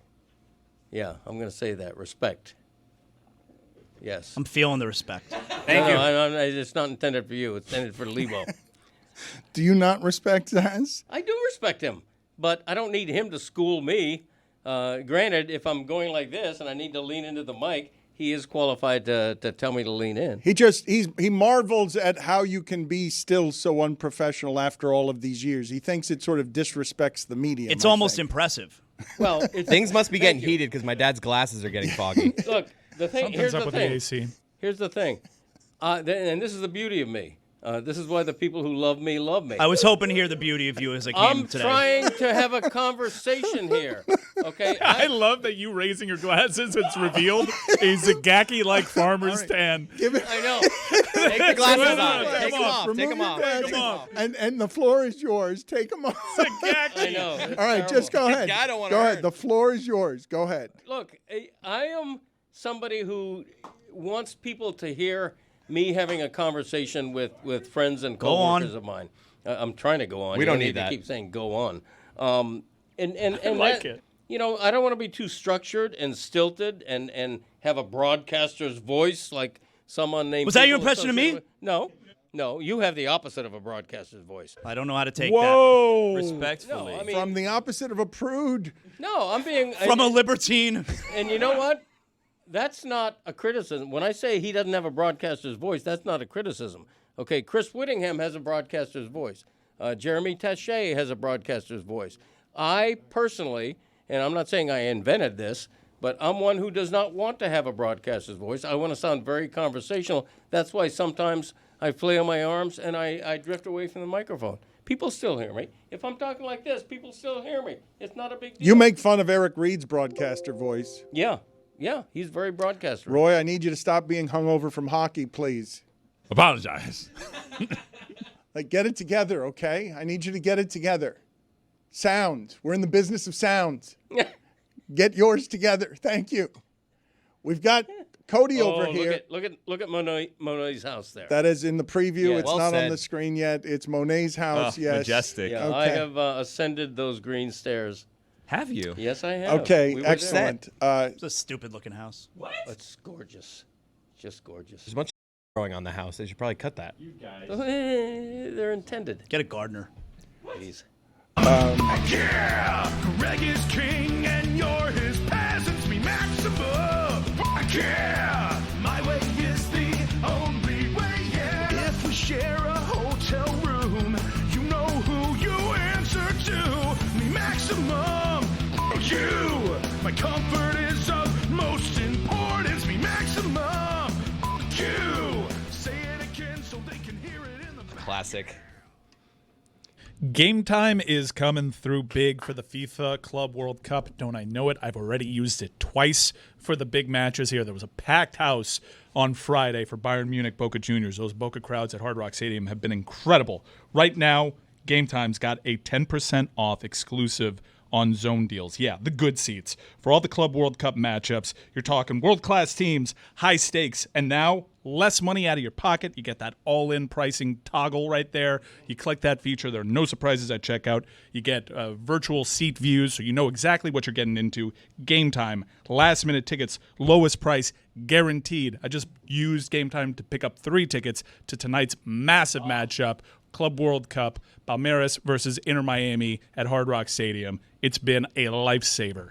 You're going tonight, Greg Cody. Can I interest you in a soccer conversation?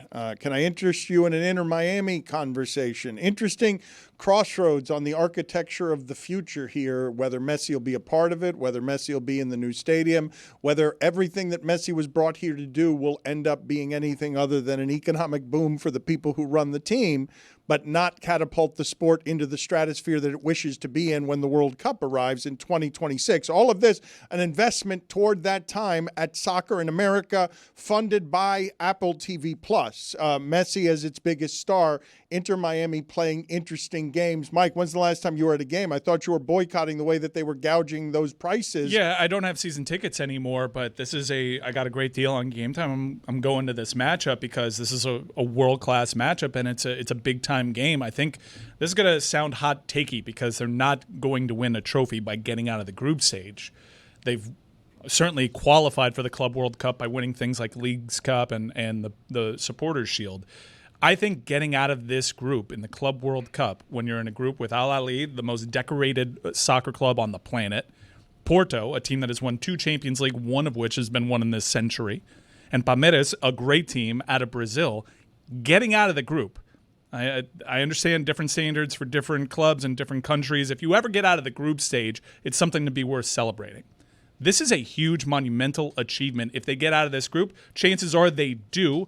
They only need a draw to control their own destiny, or for Al Ahly to not make up the goal differential in the group, because head-to-head is a straight-up tiebreaker. Let's talk about that. They came back from 1-0 in Atlanta against Porto to win that game 2-1. At that time, they were the first team ever from the Americas to defeat a European club in a high-stakes competition. Now, after that, 2 Brazilian teams ended up doing that. The Brazilian clubs are playing really well this tournament, and they're taking it very seriously. But MLS has been kind of embarrassed during this tournament, and yet you have Inter Miami, which in that game, they were carried by Messi. Messi had a spectacular goal. If they get out of this group stage into the knockout phase of this tournament, from a football standpoint, forget business, from a football standpoint, how can you not just stand back and marvel at this move? They're beating teams like Porto, and it's because of the acquisition of Messi. It is a huge achievement and one worth celebrating. I think this is the biggest accomplishment. If they get into the group stage in this tournament, the biggest accomplishment of the Messi era. And it's been a short era, granted, but this is the best they've done, and they're still the first MLS club. They'll be the first ever MLS club to beat a top European club in a recognized competition. Messi's goal, that's the goal he's been famous for his entire career. Goalkeepers know it's coming. It reminds me of one of the first goals he scored with Inter Miami in the Leagues Cup match that introduced himself to South Florida. And he's been scoring that his entire career. It's always brilliant.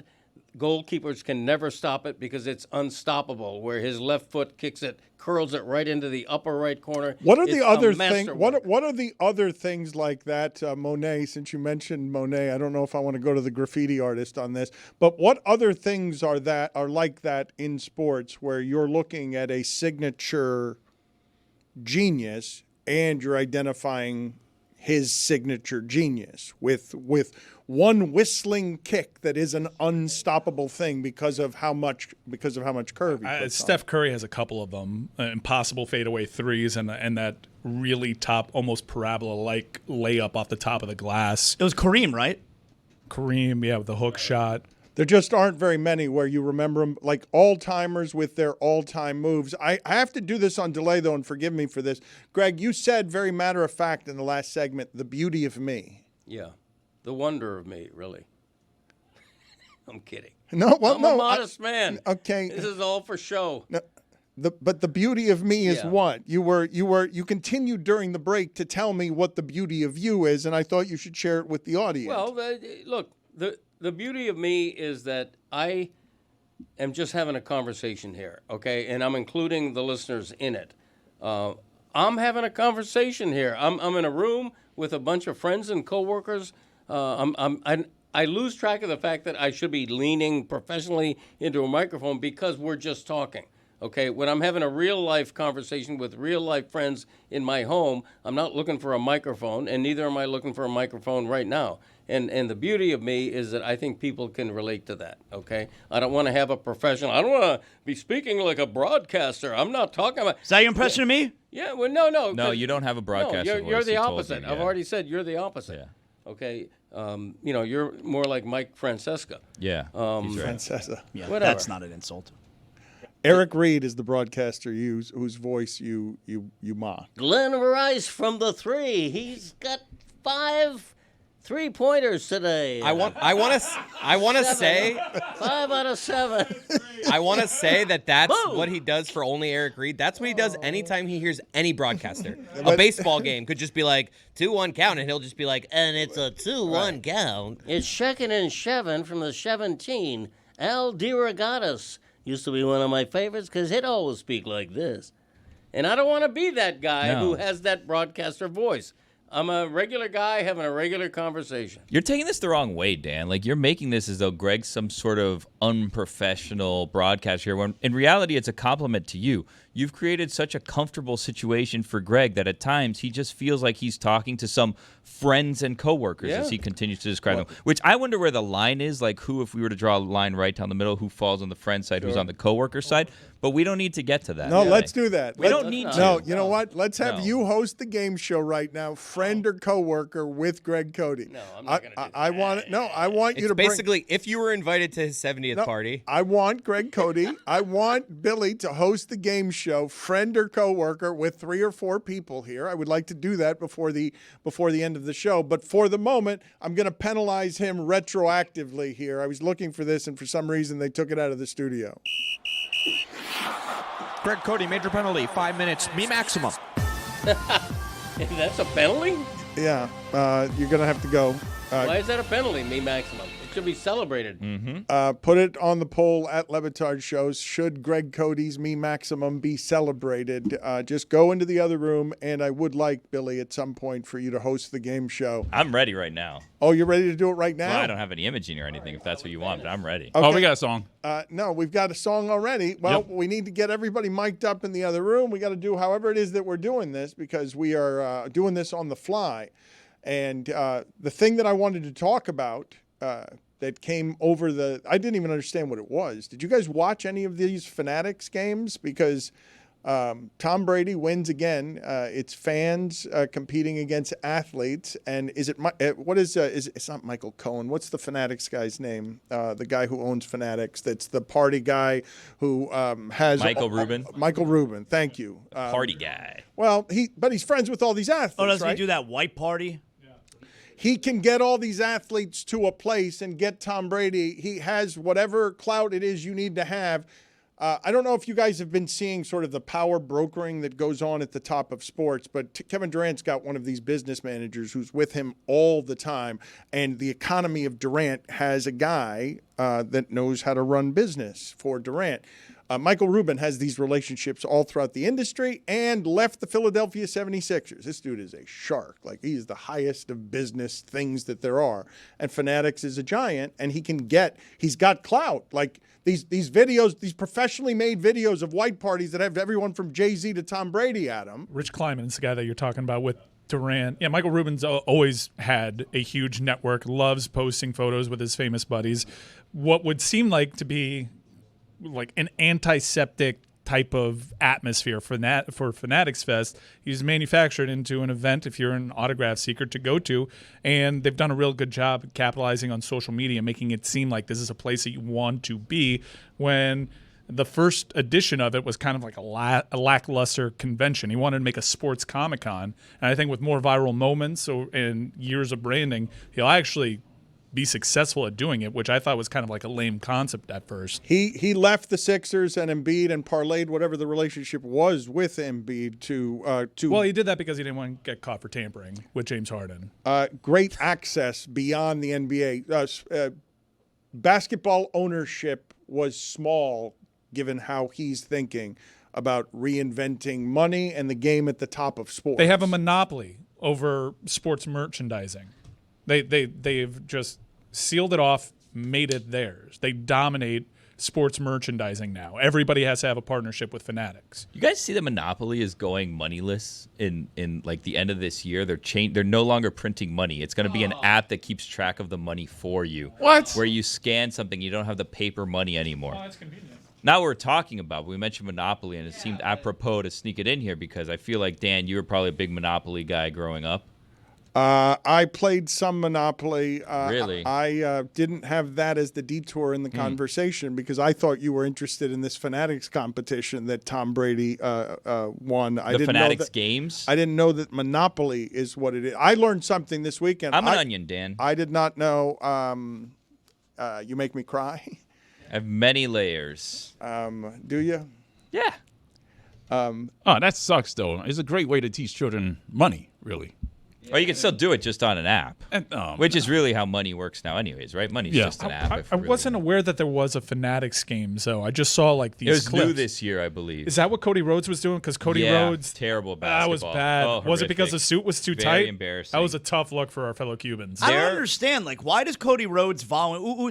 He's supposed to be like a representative, a top guy in WWE. Why does he even pick up a basketball? He has to know he's going to look awful doing it. Dude, that was so bad. It was Tough watching. really terrible. He needs to have a business guy around him like Lost KD all that aura. doesn't let him do those things because then he knows this is going to look bad. KD, by the way, was a participant in the Fanatics games. It seems as though he didn't really put much of an effort as he finished 97th place out of 99. He was traded during it. Yeah, but he competed in all 8 competitions. He only amassed 56.4 points. Spoiler alert for those of you who are kind of going to catch up on the Fanatics games on your own time. The winner, tune out if you don't want to know the winner, was Tom Brady, 399.1 points. He won $1 million, which was good because Tom, has a divorce. He gave it situation. away. He did gave it give away. Yeah. Eli attacking him was cringe. Yeah, that felt was forced. really That was one of the competitions. So the competitions were WWE Superstar entrance. So that was Tom Brady's entrance. There was the pitching accuracy contest, which Joe Burrow made look like it's the that hardest was thing in bad. the history of the world.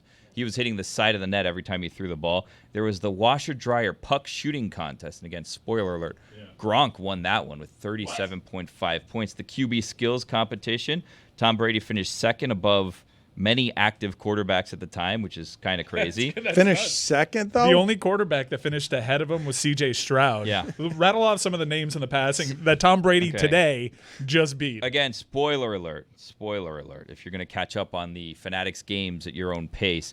C.J. Stroud won, then Tom Brady finished second, followed by Russell Wilson, Eli Manning, Jaden Daniels, Ron Cooper, a fan, Matthew Bailey, a fan, Mark Gronick, a fan, then Joe Burrow. Then Dwight Howard, then another fan, then Bryce Young.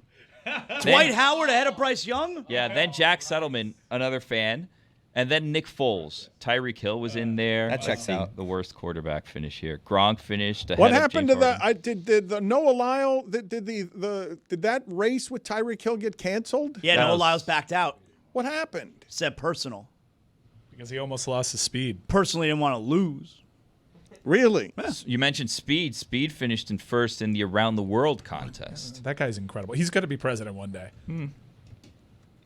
Greg Cody is in the penalty box still. He's been listening to the show, and I want to play this game with him, with Billy as the game show host, with the opposite of prude, Greg Cody. Greg, you're going to need to grab that microphone. You need to kind of take your feet up off the desk. Why? Okay. But did you have any thoughts on Tom Brady winning the Fanatics games? I love the Fanatics games. I love the whole idea of athletes and celebrities going up against regular people in regular events like this. I look at that competition and I'm like, I feel like I could do very well on that competition. Yeah. Dad, You you know, should. like- This might be a time to tell the audience what the Greg Cody Show has planned in terms of competitions coming up. Well, that's true. And you know what? We might take a page from this and do some of these events, but we're having a grandfather versus granddaughter Olympics that'll be on our podcast coming up Say very the fun soon. name that we came up with. Yeah, 7 versus 70 is the subtitle of the Olympics, and we're looking forward to that. We have several events in store.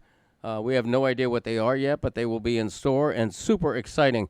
But this fantasy thing, or Fanatics games, whatever it's called, the events are perfectly constructed. I feel like, I'm not saying I would have beaten Tom Brady, but I think I would have done very, very well in that competition. Well, there's other competitions, Dan. There's the striking challenge. That's for UFC. That one's harder. The goal scoring, and then finally closest to the pin. Yeah, Uncle I can Dick do has that. a hole in one. I mean, he might be the closest you can come to the pin.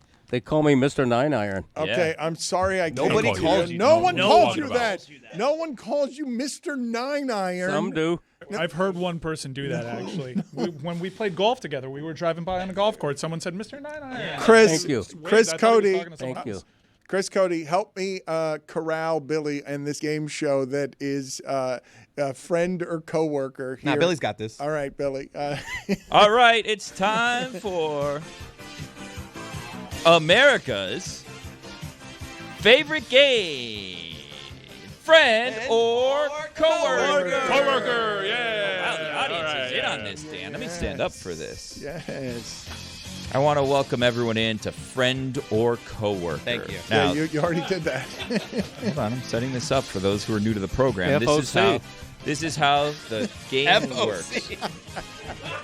We have a big cash prize to the person who can most correctly identify whether or not Greg thinks this person is a friend or So coworker. the name of the game is Falk, just to be clear. Wait, so we're all playing? I thought this would be you ask my dad a name and he says whether He they're... will, but we're playing. We have to guess if Greg considers that person a Oh, okay. friend or coworker. That's simple. All right, that's Yeah. great. Can he hear us, or are we And going to you're- put him in yeah, a he can hear soundproof us. booth? Oh wow! So you want to do this Family Feud Well, style? I we'll don't know. Falk all How do you around want? the studio. It's your Yeah. call. It's your game. Yeah. Well, Fuck me? Let's fuck! Fuck me or fuck you? today's contestants who are going to be deciding whether or not Greg considers this person a friend or coworker are two person who know Greg very dearly. It is Chris Cody and Dan Le Batard. So you are the only nice. two who are going to be guessing if Greg considers this person a friend or coworker. I like it. All right. Do you have your writing utensils in hand? Well, he's going to lie, but I'm going to tell the truth. So I'm going to be honest. But he'll lie, try to be friendly in public when he considers very few people friends. Go ahead. Okay. So you have Chris. You ready?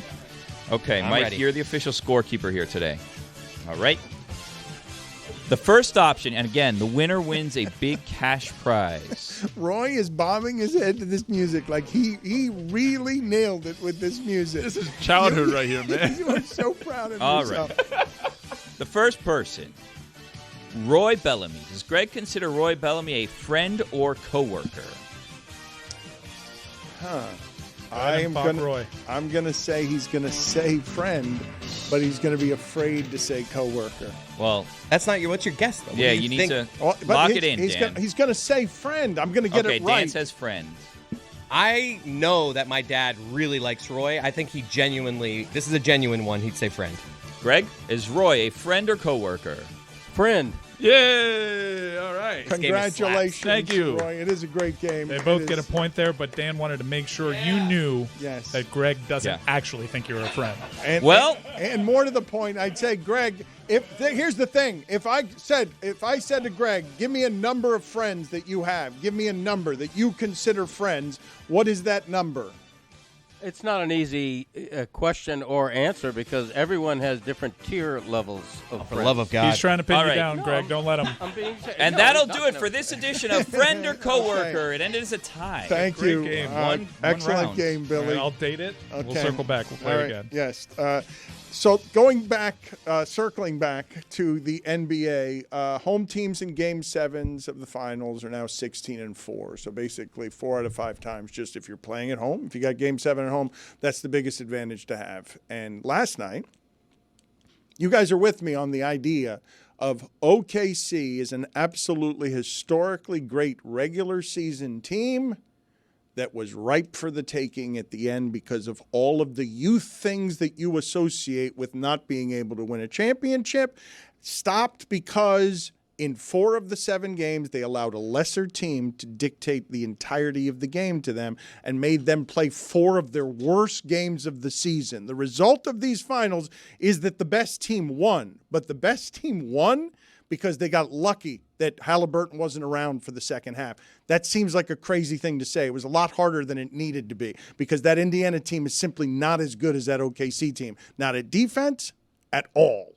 OKC this year is a bit of an outlier in terms of recent history. But the sport, when I was growing up, back to the mid-20 teens, it did probably the best job in making sure that the people that followed the sport knew this was quantifiably the best team. The team that won the championship was always the best team. And you look back, we're alternating championships at a rate that we've never really seen in our lifetimes. No, we never have seen. 7 straight different champions. Crazy. It feels a little bit more random. And while the best team won this year, and you make an argument, the best team won last year, they're getting the benefit of injuries that I'm not really sure. I'm sure if we dove into it, maybe I've forgotten some other injuries. But it's odd that injuries are playing a bigger part of the story in these championships lately when we're in a recent era of what load the hell management. was that? What was that? A sneeze. Was a sneeze? Is you tight? We're good. Okay, I just didn't know. Unprofessional. I didn't. Oh, Not a professional broadcaster. Dan makes everyone comfortable, so they just think that they're hanging out in the room talking to him. So Kyrie Irving gets injured last year. Jimmy Butler gets injured. These were players that had load management programs around them. We're in an era of load management, and yet in the postseason we had 3 Achilles injuries. You could go entire NBA seasons without seeing that type of injury. Why, in an era where we're so attuned to the athletes' bodies, where we're trying to avoid injury, are you seeing so many more of arguably the most catastrophic, outside of death, the most catastrophic injury a basketball player could suffer? This was considered a death sentence before, and now we're seeing it all the time routinely when we're trying to stop injuries. So is 3 a trend? Because Boogie Cousins was never the same after this, and this is one of the places that I remember learning of how it is that a potential can go to die where athleticism can go to die if the Achilles is snapping. In a way, it's a gunshot. People can hear it. Haliburton knows what it is. It's why he starts crying. He knows immediately that is not something he gets up from. We saw this happen to Kevin Durant kind of the same way, right? Where we don't know what these guys have to do to mask to get out there. Like we put a lot under that umbrella if someone's banged up. Like they are just, I can't even imagine what doctors are doing to protect those economies. Just to be clear, right? Did you guys see that an NBA executive said that when Dallas won the lottery, it's worth between $500 million and $1 billion to win the lottery in basketball to your economy because of how, if you get one of these stars and you ride his body for 5 years, you can make a giant business around everything that's happening in this sport and these bodies. Kawhi Leonard told you a while ago, don't trust the doctors. Total mystery, the way that he won a championship injured, but we don't know the lengths these people go to. But when Kevin Durant breaks because of something else that was wrong with his body, when Haliburton breaks that way, where all of us are like, oh, there's the slow motion, that's the Achilles, we know this now, and that looks like a move any of them can make at any time, unless you're hopped up on so much medicine that you're muting all of your body screaming, and when you're not supposed to move that way, you got so many drugs coursing through your body because you must, right? I'll put all the allegedlys out there, but they'll do anything to play in that game, right? There's no shot that any player in the NBA would not take in order to make sure that they can play in that game last night. We all know this. It's an understood part of it, but it ignores something that now threatens the Pacers next season, and I think it's fair to say, threatens whatever Haliburton becomes next, even if science does allow you to come back from this better, because Kevin Durant is still a great shooter, but Haliburton does kind of need some of that quickness. Like that injury That game was being controlled by him with no turnovers last night, and then he leaves the game, and all of a sudden it's 21 turnovers, and that's exactly how OKC is going to win the championship. Wire to wire all season, just stealing the ball from you. I thought about the Orlando Magic last night, too, when that injury went down. The Orlando Magic made an aggressive move, and people are criticizing the amount of picks they gave up, but they got a player that is exactly what they need. A guy that can cut, a guy that can be a 3-and-D guy, shoots at 40% from three-point range. Exact fit for what they need to win in the East. And not only do they make that move, but they're looking at an Eastern Conference that doesn't have Jason Tatum in it anymore, doesn't have Tyrese Haliburton in it anymore due to this injury. Milwaukee, too. The Lillard thing is definitely, and they're probably going to get rid of Antetokounmpo because of an Achilles. So you have three teams that were atop that Eastern Conference, a conference that was already wide open. They're just totally devastated for next season. Man, I'm surprised Orlando could have given up 2 more first-round picks, and the move would have been justified. Is three a trend? Like, load management. We're going to great lengths to keep these bodies healthy, and all of a sudden you get this particular injury. Dan, we went 20 years just saying, man, I remember when Isaiah Thomas had that injury, and it was a wrap. Remember that? When Kobe got the Achilles, everyone was like, man, we haven't really seen this since Isaiah Thomas. And since Kobe, so many NBA All-Stars, so many future Hall of Famers have had this injury. Yes, but with Kobe, it bears noting that whatever the end of Kobe's flame was, he couldn't move the same way at the end. He was always going to be able to get fadeaway jumpers. No, my point is that when it happened to Kobe, we all like, wow, that never happens in this sport. No, it certainly never happens to a star player. The last time this happened was in the early 90s. This is something that's foreign. And now the second someone's playing through a calf strain, you're worried about, man, is he going to get Duranted? It may sound stupid. I'm just going to say it anyway. All these players wear low-top sneakers now. Does that mean anything? There is a theory. I Googled it, so I'm sure there's a lot of artificial intelligence, but a lot of the stuff that came back was the shoes have changed, and there's an argument to be made. Now, a lot of these injuries have happened in this postseason, but that load management actually hurts. This is a tendon. Of course it hurts. This is a tendon that needs to be stretched and constantly be active to build up strength. And the game strength. is played faster than it's ever been played. So if you're taking several days off and you allow that tendon to actually tighten back up, you're acting against the best interest. More back-to-backs. You mentioned artificial. Playing Chuck Taylors. You mentioned artificial intelligence. I saw that the Godfather of AI, he suggests that if you want to survive in whatever the future holds, you should become a plumber. And I also saw that because of AI, and I did not have this as an early byproduct of AI, but evidently everyone's now cheating at school. There's no point to pay for school anymore because everyone can have all of their work done by artificial intelligence. So you're just burying the teacher in a bunch of fakery because the computers can do it well enough to get you a B+ or what is that? Like that, you render schooling almost irrelevant. Pat Sajak gave us that wisdom. You don't have to learn anything anymore. You just have to know how to find it. That's the skill. How do I find this? How do I write code to find things? That's what you need to start training in now. You guys worried? I mean, it's AI. Yes. It's going to lead to a lot of back in my days. No one could do what I do. It's going to lead to the dumbing down of America, and we can't get much dumber. But, in this case, there's a shortcut to finding out that makes us not want to learn anymore, makes kids not want to learn. I don't care about myself at my age, but I think about that. What kind of a world is my granddaughter going to grow up in when there's AI in every facet of life except plumbing? We better be getting our kickbacks. Huh? If we're out of work, we better be getting our AI kickbacks. What is AI built on? All the information that human beings have put into it. You're welcome. AI reparations. I don't know about that. No, absolutely AI reparations. Yeah, this is a prevailing theory, too. Read the book Abundance. This is something that has been talked about. Once AI does actually come for the jobs and starts replacing the workforce, human beings need to be getting their cut. Okay, it's better for the... What? Minor penalty, 2 minutes, asshole. It was read the book Abundance that was the sentence that got you going. Wasn't Mike asking for reparations? It wasn't. It was just it was the phrase "read the book abundance." You just gave us a reading assignment. Read the audiobook. This is gonna age so poorly for you in 10 years.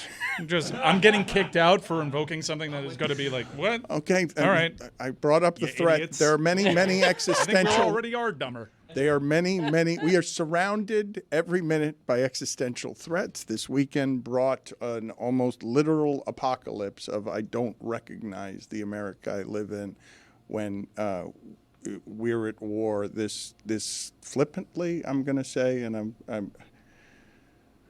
I'm back. Oh, it's 2 minutes. Let's just pretend. Can we just invent like a computer virus to take out AI, like a computer COVID? If Go you on. will.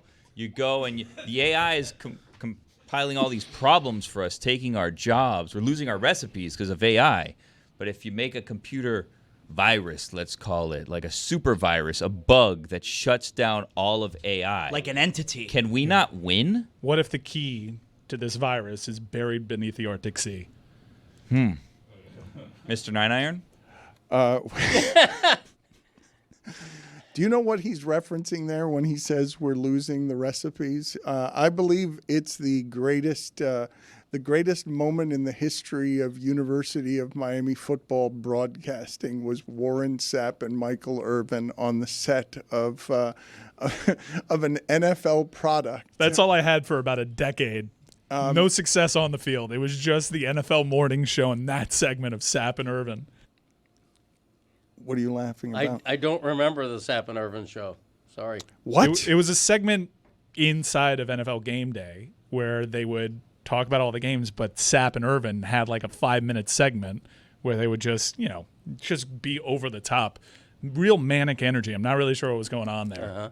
I was, I don't think I've told you this. I was supposed to host a show for the NFL Network with them, but I had to fly to Los Angeles every week to do it, and I wasn't willing to do it. Let's play this sound right here and I aired, by the way, because this could have been my life, and I would have rocketed to television stardom all over the globe, carried on the whimsy and general recklessness of these two men on television, neither of whom should ever be on television except they're both great at television.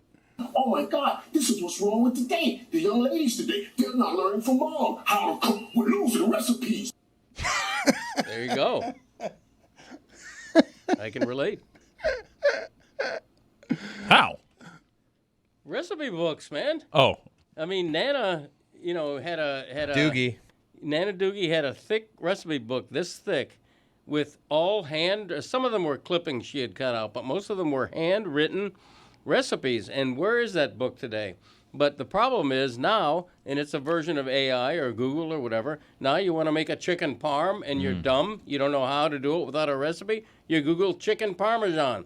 And you just get it like that. You don't even need a recipe book anymore, let alone long-standing family recipes. You still print recipes. I'll go to your house on a Sunday and you have like the printout from the website. If it's a recipe that I haven't made very recently. You do it for everything, and you're always like, I got my own way, but I just need this here. Doogie's recipe. I mean, I made steak and baked potato and asparagus yesterday. You think I had recipes for those staples of cuisine? There was something charming, Greg. I think you'll agree with this. There was something charming about a handwritten recipe book where sometimes maybe their little splish splash from the stove gets on the recipe. Is that a teaspoon? Is that a tablespoon? Yes. We'll figure it out. Right. Splish splash. I'm taking a bath. Mm-hmm.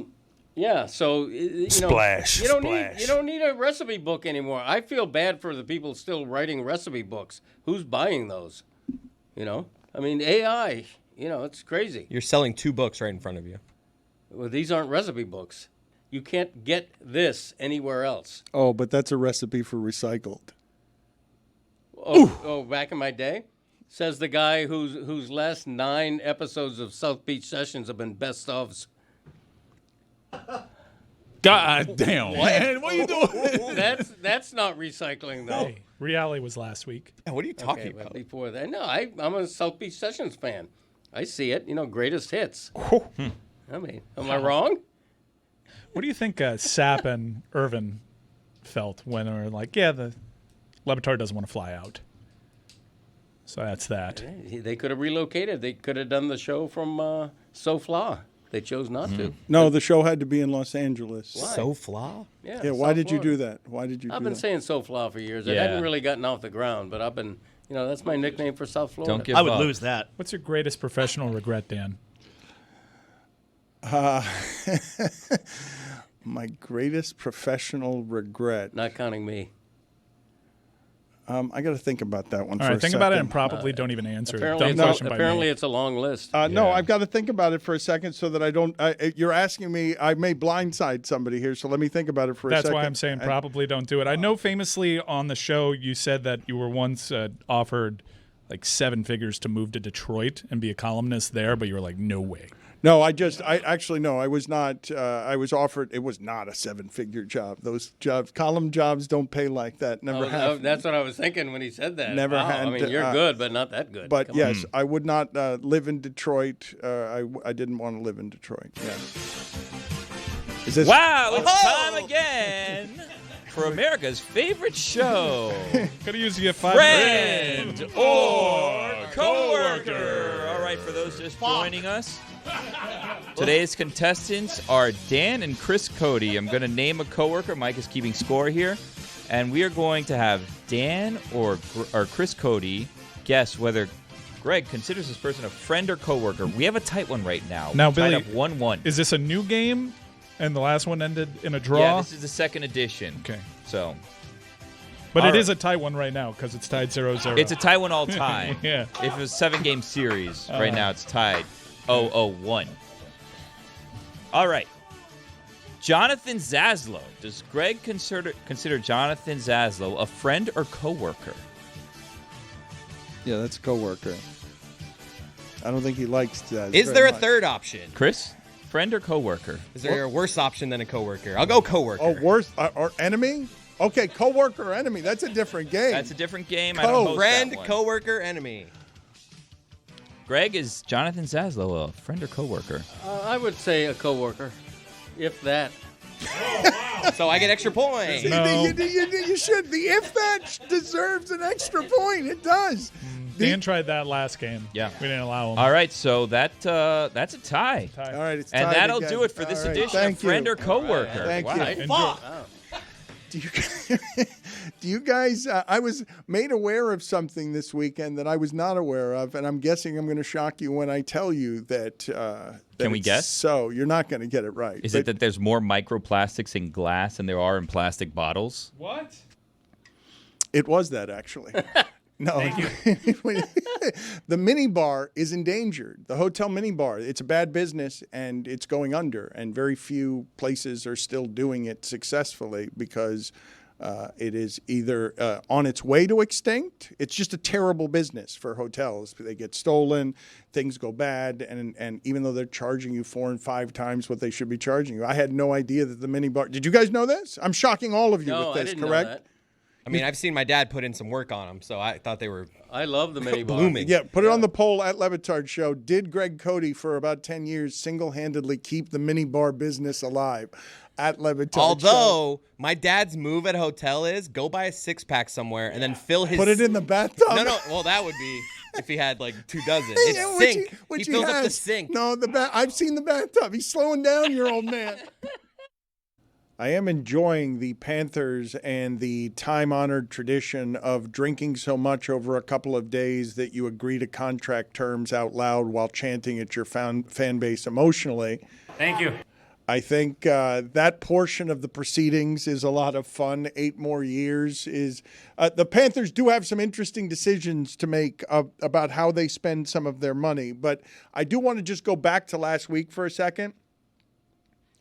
And our show getting very close to the electric buzz that was the Panthers celebration. Let's play the highlight of all of last week's coverage, which is going out to Roy with comedically perfect timing. I'm not confident in either our audio or our video. Roy, take it away. We are live here at the Elbo Room. Why is everybody laughing? That was the highlight of our coverage from the Elbow Room. But lest you think that we are always over-promising and under-delivering, listen to how Chris Cody set up the begging to go to the Elbow Room, and then listen to the only content that Chris Cody produced for our show from the Elbow Room. Chris and Roy both want to go to the Elbow Room. Roy, how do we settle this argument? Because what's the nature of the disagreement between you and Chris? Well, I think Roy is like, let's just both go. And I think Carl and I have had the thought of, we want to have in this room today a good, put this in perspective, back-to-back championships, and then let's go out to the chaos. I thought that would be better. Yeah. Roy, Zaz, Panther, covering it forever, talk serious hockey. Let's go out to Chris getting it with the party. Rather you just want to go get drunk is what you just told us. Do you think that what's better, what's actual better content for the show? Me and Zaz having a serious Panthers conversation, and then going out to Roy for the chaos at the Elbow Room? No one having a serious Panthers conversation is best for the show. How dare you? I'm just saying. Tony's here to cover for you if you right. want. I thought that I both of them. Yeah. I want to hear from Roy today. This is not honestly. I know it just looks like. Well, you Chris, Dan asked him and you spoke over I him, have so you asked don't for wanna hear from zero. him. I really don't do this where I'm like, I want to go to do this, and I this is an assignment made for me. 2 hours later. Bennett slapped my hand. Point proven. I got out there at noon. If I'm out there at 8:30, I'm up there on that balcony for the shots. That shot of Roy right there is me like, woo! But no, I got there at noon, and I couldn't. You overpromised and you underdelivered, Chris. Why don't you I just disagree. Why don't you just be accountable for that? What do you mean you disagree? You're in charge of when you get to where, and you're sitting here saying I got there 2 hours late. You're making those decisions. Well, I wanted to get there at 7. And then we had this argument and we showed up here. But okay, Roy. all right. Roy's like, I have a credential. I'm like, Roy, this isn't a credential thing. It was reporters, whatever. Is it for the Elbow party. Room? Is it Elbow Room or the Elbow Room? I believe on their. It's Elbow Room. It's just Elbow Room. So the is And unnecessary. there's no right? W in elbow. Yeah, where did that go? I don't know. The Panthers, Maybe it just fell off the building. No, the I'm not Panthers sure. took it. They took all the W's. Good job. Good job. Yay. All right. Zaslow, I know you have very important ESPN radio things to do because you're a rising star. Your confidence is growing by the day. Every time you appear with us, you appear more and more confident. I do. I feel it. Can we just play the sound, though, before we get to Ekblad, learning the lesson that Sam Bennett taught him? Let's play the sound. This is from 11, right? Things get loosened up at 11 in general. Is that your phone? Whose phone was that? Whose phone was that? Could have been mine. Is it $5? It is your phone again, Greg? Let's play the sound of Bennett giving up the goods in negotiations because it's a celebratory drinking time in South Florida. I am leaving. I ain't bleeping leaving. That was the announcement. Greg Cody told him to clean up the language. Zaslow reported that last week. I did. That's my dog right there, too. Do you feel bad for him having to lug that Conn Smythe trophy around everywhere? It's such an impractical trophy to Seriously, take to so parade. awkward. So heavy. Yeah. It's got such a big, wide base, and at the very top, you have to essentially squat down to carry it. The top, Looks sharp, it's pointy. very sharp. Watch out for that Get leaf. your eyes. Yeah. I saw a picture of it from the bottom. It's hollow on the inside, and there's no bottom. Not very impressive. So you could wear it almost as like a hat. Yeah, you could. You could put it over your head. Probably be easier to carry that way. You should, yeah. At the risk of Florida people and South Florida people do care about this one microscopic money management issue that the Panthers do have. It might not be interesting to the audience at large, but keeping together a champion usually is. I see all over ESPN right now, they're saying, is it already time to say OKC is a historically great team? This team won 2 in a row. They're going to have trouble keeping everybody together because the first thing that happens is everybody wants more. And Ekblad learned the lessons of Bennett. Do not negotiate at 11. It's funny, after 11, my agent called me and he said, make sure you don't say whatever Benny said. You got to hold on to that leverage, eh, Benny? What was that laugh? That was a drunk laugh. That's rich. That's the sound of upcoming wealth is what that is. Why the Thunder? Why'd the Thunder look like they weren't happy to win the championship yesterday? Like, why can't they open champagne bottles? Why did they not really celebrate? Like, what was going on with them? Did you see hardly any of them were in, like, the locker room, and there was nothing going on. Are they old enough to drink? We have a B-roll of them attempting to open a champagne bottle, and they look like young 20-year-olds. It's a very young team. Yeah, they were also overwhelming favorites in every series that they played. They were like minus 700 in every series that they played. It was every basketball nerd would tell you this was a foregone conclusion. Chet's just like looking around like, we're supposed to be doing this, right? This is what we're supposed to be doing right now. It looks like they're trying to figure out how you're supposed to celebrate winning. Like, is this, I don't know, Greg, if you think this, but is this like a gotta want to earn, gotta want to learn situation? Like, they're too young to understand the struggle of how hard it is to win an NBA title? Right. This is why you need veterans. Yeah. What would happen? What would happen if one of like the 19 or 20-year-old players obviously is just chugging beers? Does anyone care? So you guys didn't want to have the Bennett and Ekblad conversation, huh? You guys just wanted. I wanted to get that in. I wanted to get that in before Zaslow left. I want to have it. Yes. It feels like Ekblad's not coming back. Yeah. I don't agree with that. Well, he's the only person that hasn't said I'm definitely coming back out of the two. Brad Marchand was featured on a video, I think, just outside the Elbo Room on Friday, holding up 4 years. Like, people were asking him for one more year. He's like, nah, one more. I'm coming back for 4. There are reports out there that it's going to be more expensive than you'd probably like, given everybody's proclivity to take a discount for this team. From the early numbers that's been put out there, it doesn't seem like Brad's playing that game. Sam Bennett, 8 for 8. He's already guaranteed it every time he's in front of a microphone that he's coming back. Ekblad's the only guy that's reserved. In fact, yesterday at the parade, he's like, I'm going to do something that Sam Bennett didn't do, which is listen to his agent and not say that I'm going to be back here for 8 years. He said something to that effect while wearing a Scarlet's hat, which I love. Cody? Ekblad also said at 11, he made a point of thanking the fans for all the years of support. Seemed emotional. It sounded like goodbye. We were there, and it kind of felt like it kind of felt that way. Yeah. And last year at the parade, I know we may sound silly for reading into this, but you kind of caught those vibes from Montour and Lomberg that they were gone, because those deals are already discussed in advance of Game 7, really, because the offseason for the champion is so short.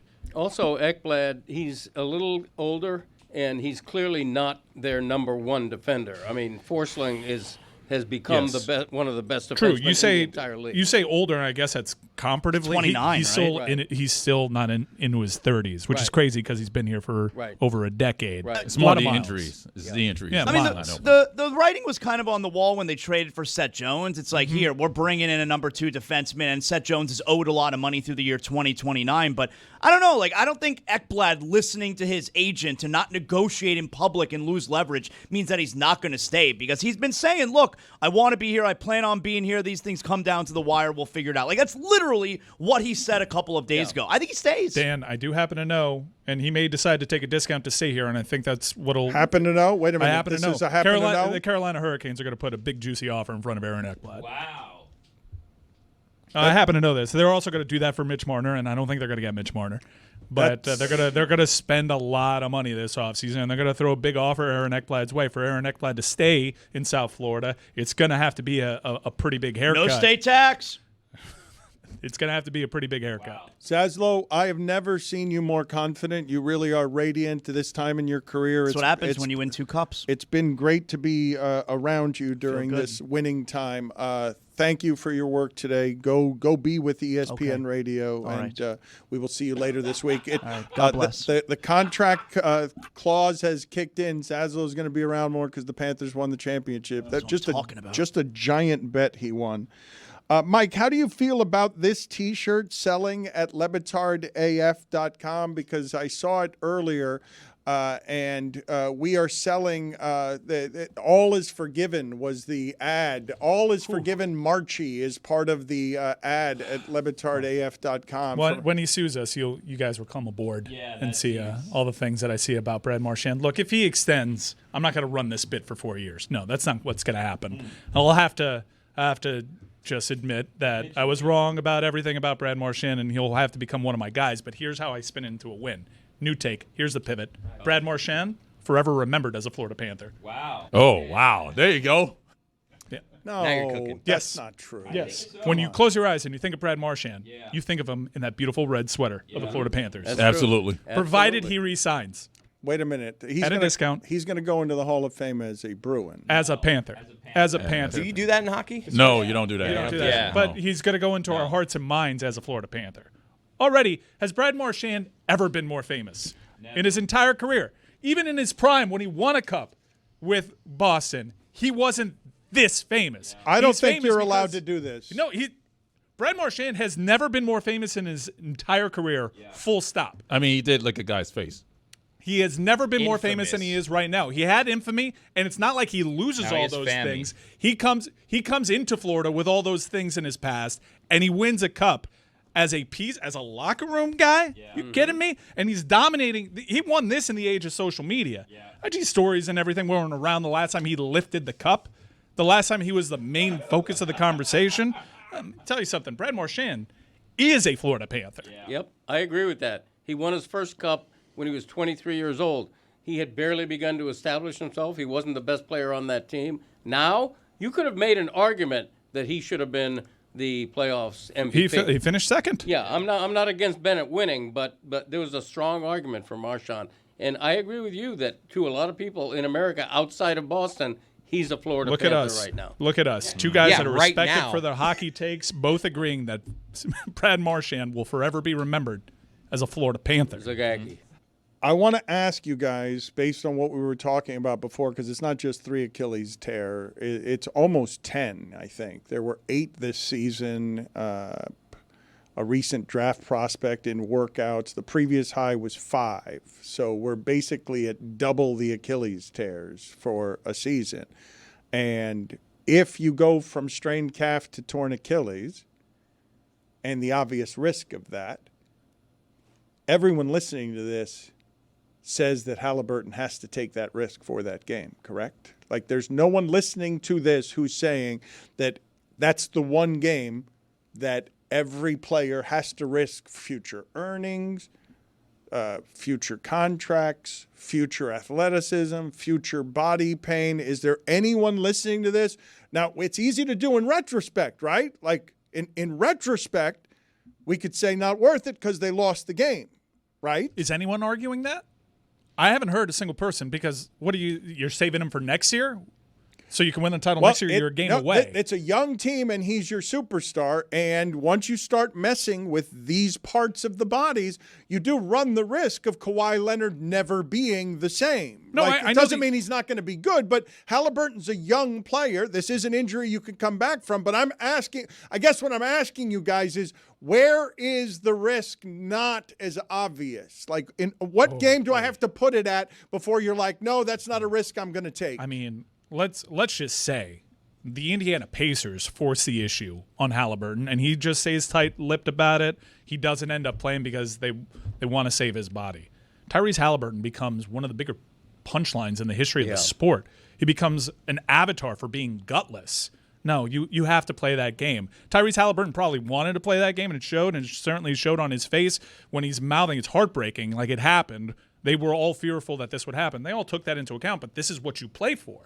You'd be holding him out for this game for next season to have a shot to be in the same position that you are right there. I understand all the arguments, and with hindsight, they become a little bit more plausible, but it's a straw man argument. That's why you play the game, to win a championship. And I think that's magnified when your club hasn't won anything since the basketball was red, white, and blue in the 80s. Straw man. It is the best Pacers team there has ever been, and that game last night was the biggest game the Pacers have ever played. The sadness of that moment, because obviously we are all sports fans, have their own narcissisms. However much it bummed you out to have that be the ending, imagine how much it bummed him out as he's on the floor, climbing, crawling, trying to get me to the last shot of this basketball game. Get me to the final. Just let me last. Let medicine carry me 4 more quarters. Let this team and the inspiration, so that I may be Willis Reed forevermore, get me to the last shot of this basketball game. We're up 1 at the half. it's a team of like just rabid dogs on the perimeter. Like they really guard the perimeter. It's sort of watching these two teams play basketball is the future of the league. And you're like, oh, wow, OKC, really? Okay, they're going to do it with the length of Pippen and Jordan. They're going to steal the basketball from you and go on a run, just taking it from you. Pacers, wildly athletic, great from three. OKC, better at everything. But 4 games in that series were played exactly the way Indiana wanted them to, and they lost the one that OKC made 3 threes. And it's just crazy to have that be the difference between those two teams, and I can't believe that Haliburton's trying to crawl to the finish line, and he knows what it was. The mouthing of it happened. Like, there it is, the thing I feared. Because how do you guys imagine these needles go? Like, whenever it is that we talk about Toradol in NFL locker rooms or wherever it is that you don't know and people don't want you to know about the shady secrets of medicine that push from every angle, Haliburton has to play in that game, even if it costs him the next 9 months of his career. Everything in the machine pushes him out onto the court, including his own will. There aren't very many people who would sit out that spot when that's what you do for a living. It's not a winning position. It's a loss across the board. It's probably a loss in the game, as you see what happens. They finally succumb to not having him out there for the second half. But to become a joke forever, think about what Willis Reed has bought himself by toughing it out. Willis Reed has become. I mean, his legacy is exponentially greater because of the thing that he tried to accomplish. He played a quarter, right? If Haliburton had lived off in the first quarter, he's not out for the first 9 months of next season. But if he doesn't limp out at all, he becomes LaDainian Tomlinson sitting on the bench as a New England Patriots beat Phillip Rivers, who has a torn ACL on the field. Can we talk, though, about the pain of this? And I'm not talking about the physical pain. I'm talking about the franchise pain and how hard it is to get to these points and why it is that people are willing to do this to their body in order to get to the point that they get. Indiana's best team ever. You know how much that city cares about basketball. They're a half away from one of the great upsets in the sport's history, they're not winning unless the game is played the way he played it in the first quarter, not turning the ball over. Haliburton goes on the road Game 7 and wins injured over OKC to produce that season for Indiana. It's an all-time sports moment for that region, any sport, anytime. He goes in there in the pantheon of toughness. That's how close they were to they could taste that at the half. Are they going to get the TJ McConnell inspiration game in the second half? Because they missed 8 threes in a fourth quarter, they're going to be haunted by, I don't know the next time they're going to get that close, because the trade they made just cost them the first half of next season, and they started slow this season. Mm-hmm. Probably punt on next season entirely. It's going to be really difficult to get to the same spot with Haliburton missing most, if not all, the season. The part that's crazy to me, that when I talk about the pain of a fan base, let's imagine what I'm about to give you here, because it happened twice in this basketball postseason, and it was a great basketball postseason. But Boston and Indiana went from, we're right there, this is the greatest thing I've ever known, to gone. Wrap it up. It's gone for 9 months. Can't lose that player that way. So who's in line next to get to the front of the line? Because you went from we're a half away to, oh, there goes next season too. And I wasn't expecting this. I was expecting TJ McConnell and his mom were going to lead me to glory. They were going to paint the most beautiful Indiana sports story that's ever been told. But after that, do you not, if I'm running a team, I'm not letting anyone play, even in a Game 7 after a calf strain at that point. Like, maybe some injuries you can play through, but we're learning a calf strain, we're not playing through that one because that leads to other injuries. So I did some research on it. LeBron in 2021 had a calf strain. Klay Thompson in the finals that Kevin Durant had his calf strain, toughed it out, but he also was injured throughout that. That was a narrative there. Aaron Rodgers tried to play through calf strains.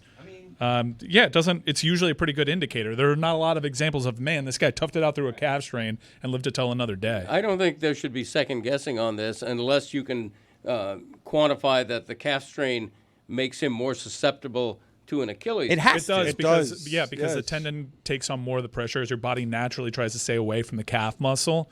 More stress gets put on the tendon. I think the magnifying the heartache this for me is that Haliburton was off to a great start in that game. He had 3 threes and 9 points in 7 minutes. This was a guy on fire when he needed to be. And even without him, they lead by 1 at the half. Oh, but it is so crushing, right? I heard your son making fun of you before the show, saying you never called Marino overrated for not winning a title the way that you went after McDavid.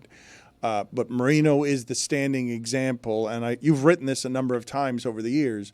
Dan Marino went at the very beginning of his career to the Super Bowl and went with a tuxedo in the wrapping that Cody has written about, and the tuxedo never came out of the wrapping the rest of his career because he never got back to a Super Bowl. McDavid's been on the cusp here a couple of times. Haliburton was crawling to the finish line. I don't know if he'll ever get back here again. Like, maybe he's great and a great story, but he just helped drag Pascal Siakam to a more elite status than he had even with Kawhi Leonard. Siakam did win the Eastern Conference Final MVP. If I make up the stat that when you have a strained calf, you're 25% more like if I told you going into that game, it's a 25% chance Haliburton's out all of next year. Even if it is a Game 7, I'm still probably saying I'm going to protect my superstar from a 25% chance. You and Mike Ryan injured Kachuk on purpose halfway through the season to play in that hockey tournament. Did you see Four the report? Nations. No, but did you see the report? Yeah, torn adductor. Yeah, but did you see how he tore it? It wasn't even during the game. It was reported that it was in the fight with Brendan Hagel at the start. But that's a good example because if you would have said to me, what Kachuk's going to do in this tournament, he's for sure out for an entire year, I would have then said, don't play in the Four Nations. I'm expecting to get banged up. You're out for a month. I believe at the time, we're like, if he's out for a month or two, that's worth it. Yeah. But if it's Haliburton out for a full year, I would have changed my tone. I don't know. You play to get that close. That's what you do. It's foolish. It's foolish to play with when he's got to risk injury all next season, risk injury all throughout next season to get to the chance that you're a game away. You're a half away. From a championship. Chris is applying the normal, sane, human perspective of you should not do anything to risk further injury that's going to mean 9 months of you enduring a terrible rehab. But the way this entire culture of sport is built, you must sacrifice the entirety of your body and your soul to play in that one basketball game last night. You can miss all the others, but the one last night, our entire audience, Chris, you're right. I am speaking to a cult of people who are just sort of numb to the idea of, yes, you do choose a wheelchair for about 3 months and terrible rehab because this game will do that to your body. But that's the choice every football player and hockey player is making every time they step onto a field or ice. Right. And as long as it's their choice, I don't have a problem with it. But the pressure of the machine, there is no one pulling in the other direction on this. There's no sane voice maybe saying, his mom, also maybe family. Let's stop making basketball players football and hockey players. They go through a different thing. We've all played basketball, all right? Like they're not toughing it through the same amount of things. But this, I understand the Achilles is a death nail and that's devastating, but that's usually when they line up and they lace their shoes up on the court, they're not really risking serious injury the way that other sports are. Understood, but when I tell you 3 months of rehab that's going to be really inconvenienced, not a whole lot of people are going to do things that push to the other side of that in pursuit of anything. If I say, hey, there's a 25 or 50% risk here that if you take this shot in order to play this game, you're going to end up with an Achilles tear that might not just be the next 6 months. It might be your body doesn't work right the rest of the way because of the way things are connected in your body. Now, all right, I'm getting attacked here from two of you. I think you guys are crazy. Attacked? I'm not crazy. Attacked? You're Attacked? crazy. I don't feel they like were it was a an game attack. away from a championship. That's why you play the games. And also, you're disrespecting the ABA when you label this the greatest Pacers team of all time. They won Correct. 3 ABA championships. I was thinking of that when he kept saying I was thinking that. of you.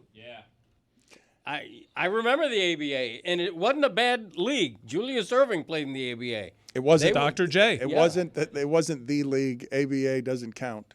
They had What? Rick Barry played in that league. They had a lot of star power The in Iceman. that league. I said Gervin, that's right. the history of the NBA, not the ABA. No, you I'm not didn't say doing the any of it. ABA. You said the greatest team ever That's that right. they had. Yeah. And, Yes, you did. And you're older. You should know better because they were in the ABA and Told they you. were I'm not a counting blue the blood ABA. program. No, you just said wasn't bad. It's not the NBA. The ABA was not the NBA, and I understand. I do know my history here. This is the best Pacers team there's ever been. But the other one won 3 championships. But this one would Not drag one, not two. all 3 of those. All 3 of those. They wouldn't even know what to do with You're Haliburton right. shooting from out Why, there. They'd because be so modern confused science? because they were throwing it into a peach basket. That's why. They were shooting granny style and throwing chest passes and bounce passes, and there were no T-shirt cannons or anything else. Yeah, Dr. No J. music. No Overrated. Nope. No What? What? No, that's what Le Batard That's not what I'm implied. saying. Dan I say said that? no I such just thing. poo-pooed the legacy of the I Iceman. said no Dan's such headline. thing. I did not say that Dr. J was overrated. I Yeah, would never. I You're did not say disparaging that. his league. I am disparaging the ABA as a lesser quality basketball to the NBA. But when those guys entered the league, when those teams entered the league, they performed admirably. That is correct. But the NBA is the best of the best, and the ABA was some of the best of the best. You know, Buffalo Bills fans still look pretty fondly at those AFL championships. Last ones they ever won. Find me somebody who was on that Indiana team who had a second job as a plumber. Please find me the player on the Indiana championship ABA team that just find me a roster, a name of somebody who had a second job in the offseason. They'd have a job forever. As a plumber, good point, Chris. he foresaw AI coming. It is good life advice from the Godfather of AI. If you want to have a future career, become a plumber. Give me like 10 options. Can you give me like 10 options? Who's the Godfather of AI? That's a person? That is a person, yes. What is the Godfather of AI's We'll name? get him on. Billy, it's always great when you don't do any of the prep and ask me a question I don't have the answer for. You haven't spoken for 10 minutes, and now you ask me something that I don't have the answer to. Thank you. Bobby. Bobby. Thank you. Bobby. Jeffrey Hinton, it looks like, might be his name. Does that ring a bell? Bobby. Thank you. Roger Brown was employed at General Motors in Dayton. That's the guy right there. That's the Godfather of AI. No, it's not. Yes, that is the Godfather of AI right That- I there. mean, the guy It's the first respectfully name. looks like a kook. The first name that you said, though, what is his name? Jeffrey Hinton. That's yeah, him. I think that's him. 77. Yes. Oh, Roger Brown was a player on the Pacers that had a second job, just to clarify. Thank you. He did not invent AI. No. He worked for GM. GM. Does the Godfather of AI mean that, like, Jeffrey Hinton's friends really created AI and they trusted him so much with caretaking AI that they named him the Godfather of AI? Because if you invented AI, you'd be the father of AI, would you not? Their main broadcaster was a teacher. Sometimes you're not that close with your godfather. It's like friends with your parents, and then it's just like, I don't see him a lot. Who's my godfather, Dad? It's a very hyperbolic decision. I don't even know who my godfather is. Do you have one? Now you tell me. Oh, my God. You would know. Is it like Uncle Dick or something? It could be. I don't know. You don't know either. See what I'm saying about godfathers? I'm the godfather to 2 goddaughters. Roy's offended by everything that's happening right now. Isn't Chris's godfather the guy that's sitting to your right? I don't know. If Dan's my godfather, I'm just learning this. I don't know. I I'm am. gonna ask my wife. I'm going to ask my wife. Hang on. Oh, my God. Hang on. Oh, no. Give me a Wait. second. Mi padre? I cannot go. Just Mike, please give me some more information. You're telling me that Greg Cody and others are now making the argument that there's an Indiana basketball team that is better than this year's Pacers, and one of their players also had a second job working for General Motors. That's true. Like he would clock in, he would clock. Don't act like it's that foolish. Ron Artest had a second job when he was playing. There you go. Circuit City? He didn't have the second job. He applied for the discount. He never actually went to work there. What did he do? Well, he wasn't super responsible. I know I'm doing the same thing I just accused Billy of doing by asking you follow-up questions on this, but I would love to know what a job at General Motors looked like back then, because I now have somebody in a basketball uniform showing up for work with a construction pail, checking in for work, and doing something on the factory line. Yeah, there's definitely like a clock in, clock out situation, which isn't all that antiquated. I remember when Murph was running 790, I had to do that. That was the beginning of our careers. Put that on the poll at Le Batard Show. Did you ever have to clock in and clock out at work? Did you have a physical punch or you did it on a computer? No, it was a physical punch. It was a puncher. It had a stamp on it. Yeah. And you would get that card that Murph said we had to have because he was paying people too much overtime, and he stopped taking people at their word. And then you would go to Steve White's desk, and you would clock in, and you would clock out. Would you stamp it and then go outside and fool around for a while? Like just check in to show that you were working? Or No, would I was you all about the immediately work. get to work? No, I was all about the work. I would want, not surprising, I would take like a really long lunch. I would be clocked in the whole time and then come back from lunch and then clock out for like 20 minutes. Greg, are we interrupting you? I'm texting my wife who are the godparents of our kids. It's important. I'm going to bet it's Aunt Bonnie and Uncle Dick. That's what I'm going to bet those are my godparents. But don't you have one of each, though? I just said two Yeah, that people. would be. Yeah. No, like but you and Michael, I mean. Like Yeah, you each. I'm Different talking about ones? me. Okay. I'm saying mine would be Uncle Dick and Aunt Bonnie, and then Michael would have maybe Okay. the same. It means a lot to you spiritually, huh, as a family? Sometimes you split it up, right? Each parent gets to choose one sometimes, yeah. Just in case, heaven forbid, there's a horrible accident where your godmother and godfather are together, then you lose both of them. Just washed over me. I don't know my godfather or godmother. See? I've never been asked to be a godfather. I'm not crazy. I know I had them. Yeah. But, I don't have them My anymore. godmother might come in handy at this point. too. Would. And also, like, they exist to take care of you after your parents died. Whoever did this dropped the ball. Yeah. Because his mom's dead, Billy. That's That's why I what said happened. that. I thought you were going to look at me and say, Padrino? Padrino, mi padrino. Papa? The Godfather of AI. Billy, just out of curiosity, because I am forever fascinated by how your mind works, was there any point to asking me what his name was other than I'm to just stump me? curious. I don't know if this is you keep saying this nickname, the Godfather of AI, like if he's the Godfather of Soul, Like I don't know if James this Brown? is Okay. a known Brown. thing. So I'm curious who the Godfather of AI is. Jeffrey Hinton. Dad, what would you be the godfather of? Reptilian talon feet. Oh, That's strong. He's got Beer drinkers. He's got the feet of a bird of prey. Thank you. It's not really It's the compliment. best thing that's ever been said about me. They're not human feet. They're feet that you would disembowel like an ostrich with. You know the background of my feet. That you've not taken care of them and have walked around in boat shoes without socks for 20 years and the same boat shoes? No, that I used to be a foot model, but I have let my great toenails grow a little while. I'm going to get you. We're going to go get a pedicure and make content of it and just get the reaction of the. I ain't getting no pedicure. Let's go!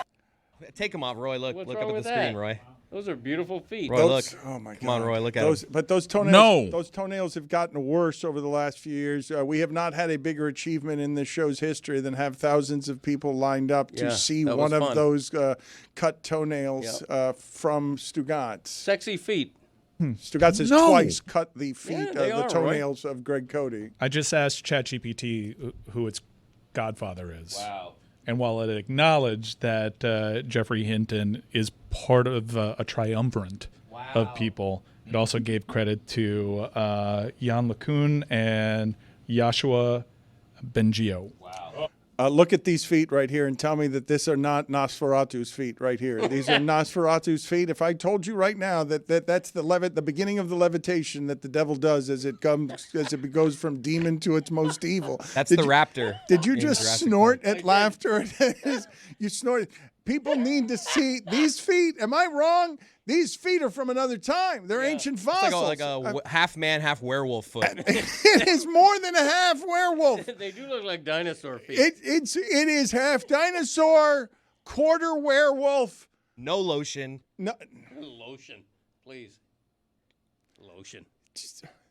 how do Imagine a werewolf with alopecia. how do you not know how to take care of yourself? Survived this long.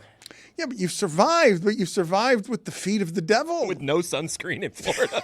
That's the wildest thing he admitted today. I mean, in South Florida. It was a great Greg Cody Shirt Tuesday. I would imagine that nobody's put on less sunscreen that lives in either Miami or Broward than you. Okay, and to make it clear, I'm not bragging. People should use sunscreen. You are the Michael Jordan of not using sunscreen. Thanks. Thank you. Oh, that means a lot. And something else for my tombstone. Do you think that Barkov is ever going to get this cheer off the ground? Is it ever going to... Thank you. I know, it just didn't fly. Thank you.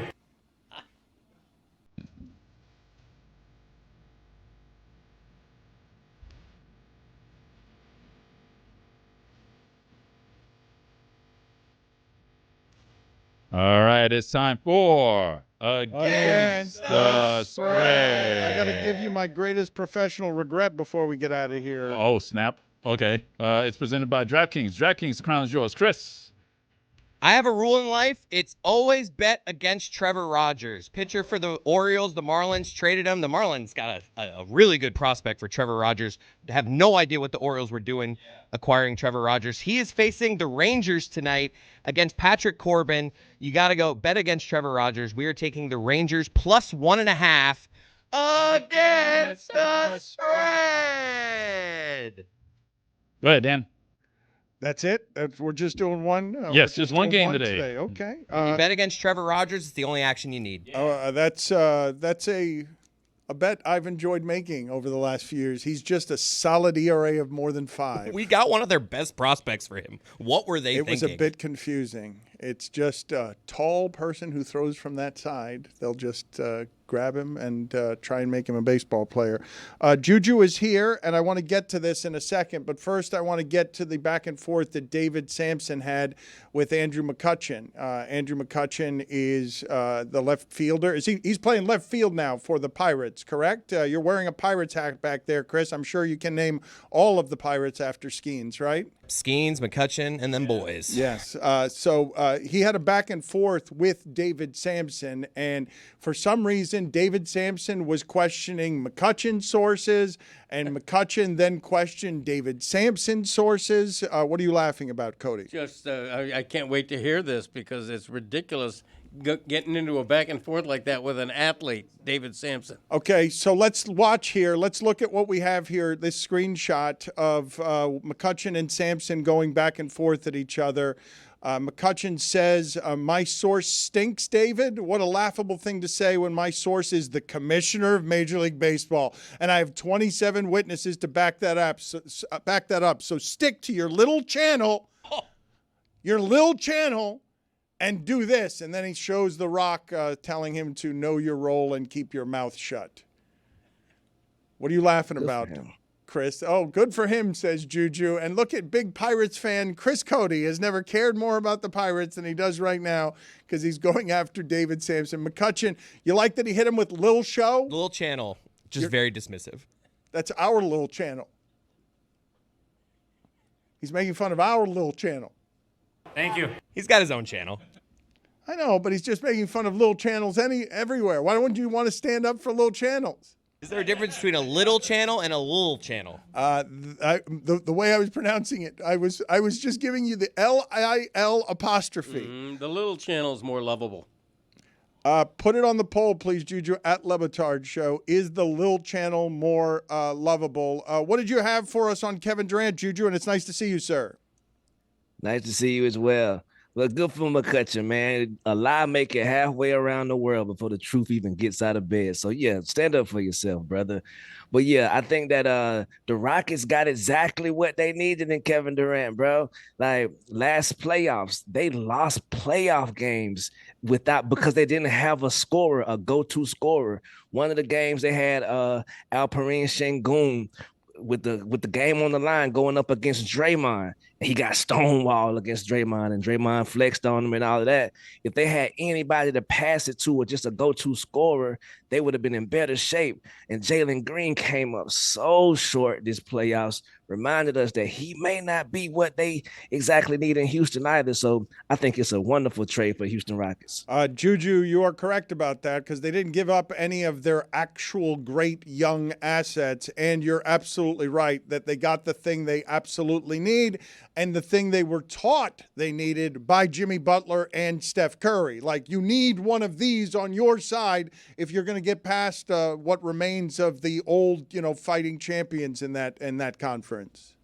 Yeah, absolutely. Because Fred VanVleet, however you say it, VanVleet, he tried his darndest and he hit some big shots. But when you got people squaring up and just locking in on VanVleet, he's easy to stop. You can't stop the easy money sniper ever. So Do you guys have trouble with VanVleet as well? I get a little scared around. I'm scared around the double V's there. I don't do it with a lot of confidence. You get scared around him, Chris? You got terrified. Are we all confident VanVleeters? Nope. I just call him Fred.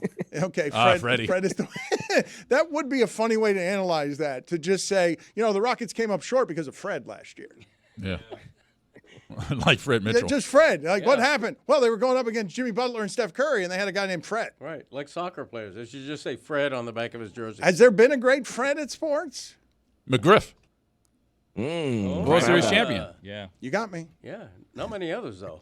That can't be our best Fred. That's good. It's gotta be. He's a two-time World Series champion. What are you talking about? I don't think he's a Hall Fred of Famer. Freeman. There you go. Juju's right. Oh, Fred Freddie. Freeman. Freddie Freeman. Yeah, Freddie, though. It is a Freddie. Yeah. Freddie's different than Fred. It does. Very different. It is, right? Yeah, very different. Fred lands with a single syllable, and that person is not good at sports until proven otherwise, just by virtue of their name being Fred. Yeah, Flintstone is the most famous Fred of all time. Great bowler. Yeah, good bowler. Yeah. Speaking of one syllable, Jeanette from Twitter says that Zaslow today looks like the keeper of the cup, Mike Bolt. That's good. Yeah, he did. He just looked like himself. He's looking more and more confident. We can't tell what it is exactly. It's just a radiance that he has about him. But I think it's just from winning all his bets, winning all his championships. Fred Lynn. Oh, that's a good one. Oh, yeah. That's a good one. That's a good Yeah, one. Bo Sox Good contribution. as opposed to Botox. Yeah, He's right. SoFla, as you like to say. S-O, capital F-L-A. One word, by the way. No Do you have space. any other finals thoughts? I enjoyed your alley-oop coverage throughout the postseason, Juju, after games. Did you have any other thoughts on the finals? Yeah, I agree with Mike. I think that Haliburton had to play. Like, this is exactly what you play for. It's like you want to win a Grammy, and the Grammy say, hey, come on down here today and perform for us, and either you or this other brother gonna win the Grammy. And you like, oh, but I rest my voice on Wednesdays. I can't come down. I'm gonna save it for next year. Like, nah, this is what exactly you play for. The whole year is gonna be about next year. So it sucks. It took the air out of the entire world, the basketball world yesterday. But I feel like given the opportunity, I would have made the same decision if I was Haliburton. Can you guys remember something feeling quite like that in terms of, and there are many injuries throughout sports that are hurtful, and Kevin Durant did go down earlier in the series, but to have it happen in a Game 7 after Haliburton played that way, I, off the top of my head, wasn't remembering a whole lot of situations where you would go from the enthusiasm of Game 7, this is the most exciting thing, is it possible that Indiana will produce one of the greatest upsets in the sport's history, to, oh, that's sad. It's not even that it's just not the result I wanted. It's just all sad. I'm watching something here that was a party, and now there's just sadness because this seems unjust. This seems like the absolutely imperfect way to finish all of this. Can you guys think of another circumstance where a championship has sort of been just soiled by an injury? Do you think Willis McGahee qualifies?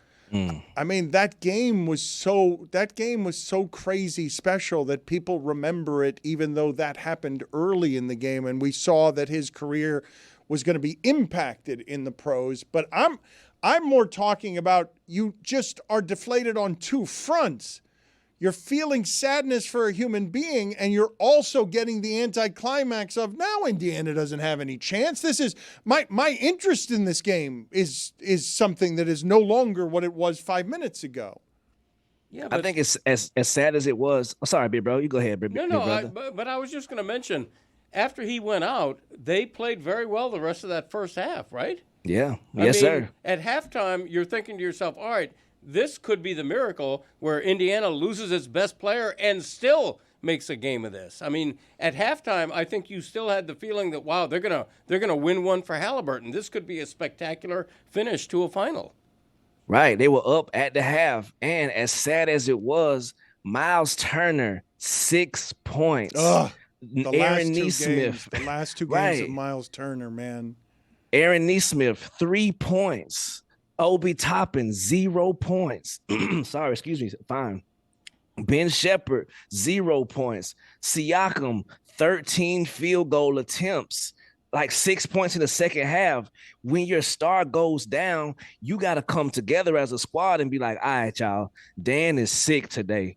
What we got to keep it going. I'm gonna do this. I'm gonna hit him with this one. Roy, you hit him with the hockey. Chris, you touch Eggplant's hand. Like, we got to come up with a plan. And they didn't come up with nothing. Fred Dreyer. Fred another Biletnikoff. good one. Fred Biletnikoff. I Yes. still think McGriff might be the greatest of the Freds, though. I don't think you're better than Fred Lynn, right on the cusp of the Hall of Fame. I don't think we produced a Hall of Fame Fred. Fred Taylor? What are you guys doing with Fred McGriff? Wasn't he just a good player? Like, No, he wasn't like an he was all-time really great. Borderline Hall of Famer. Yeah. Like, he a lot of times came up for the Hall of Fame and is like one And of that helicopter swing. one of the best players So borderline, he's in. ever. Oh, He is okay, in. there you go. Okay, He eventually made it, He did yeah. make it. Okay. But we agree he was one of the ones. He was close. He was for many years. He was right on the cusp, and I didn't realize that Greg Cody became more lenient than I am. Yes, crime dog. With his vote. Wasn't there a bad injury, gymnast, ankle? It's Kerry trying to think Strug. of bad injuries in sports. Kerry that Strug, that really- 1996. Yeah, but that- she won. And she won. She Well, all won right then. Despite the injury. I'm trying here. You understand what I'm saying? It just doesn't that particular deflation that way where you're coming for a party and you end up being sad. You know, it's like, and you end up being sad for both things. That it's less entertaining, and also the star player just got hurt in a way that affects his career. We're going to get to the polls in just a second. But Billy, what happened back there? What's going on? Just a stretch. Okay, Yeah. just a stretch. Yeah, just a stretch. All right, you're winding inning down. stretch, yeah. You're winding down for the day. What do we have for poll updates, Juju? Best Dairy Queen Blizzard flavor: Heath Bar, Oreo, Reese's, or chocolate chip cookie dough. 44% of the audience says the Oreo Blizzard. Yeah. Thank you. I Yep. prefer more calories than that. I like more maximum calories, according to Chris Cody. Also, TJ McConnell's mom, well within her rights to defend her baby. Get that camera out of my baby's face. He's sad. He's Michael Jordan to her. Do you ever get the chili dog from Dairy Queen? 77% of the audience says no, they do not. Does anyone? That's the better. Have you ever seen anyone get the chili dog at Dairy Queen? It's a great question. Right. And the last poll, is that some voodoo shit? 92% of the audience says yes, it is. Damn right.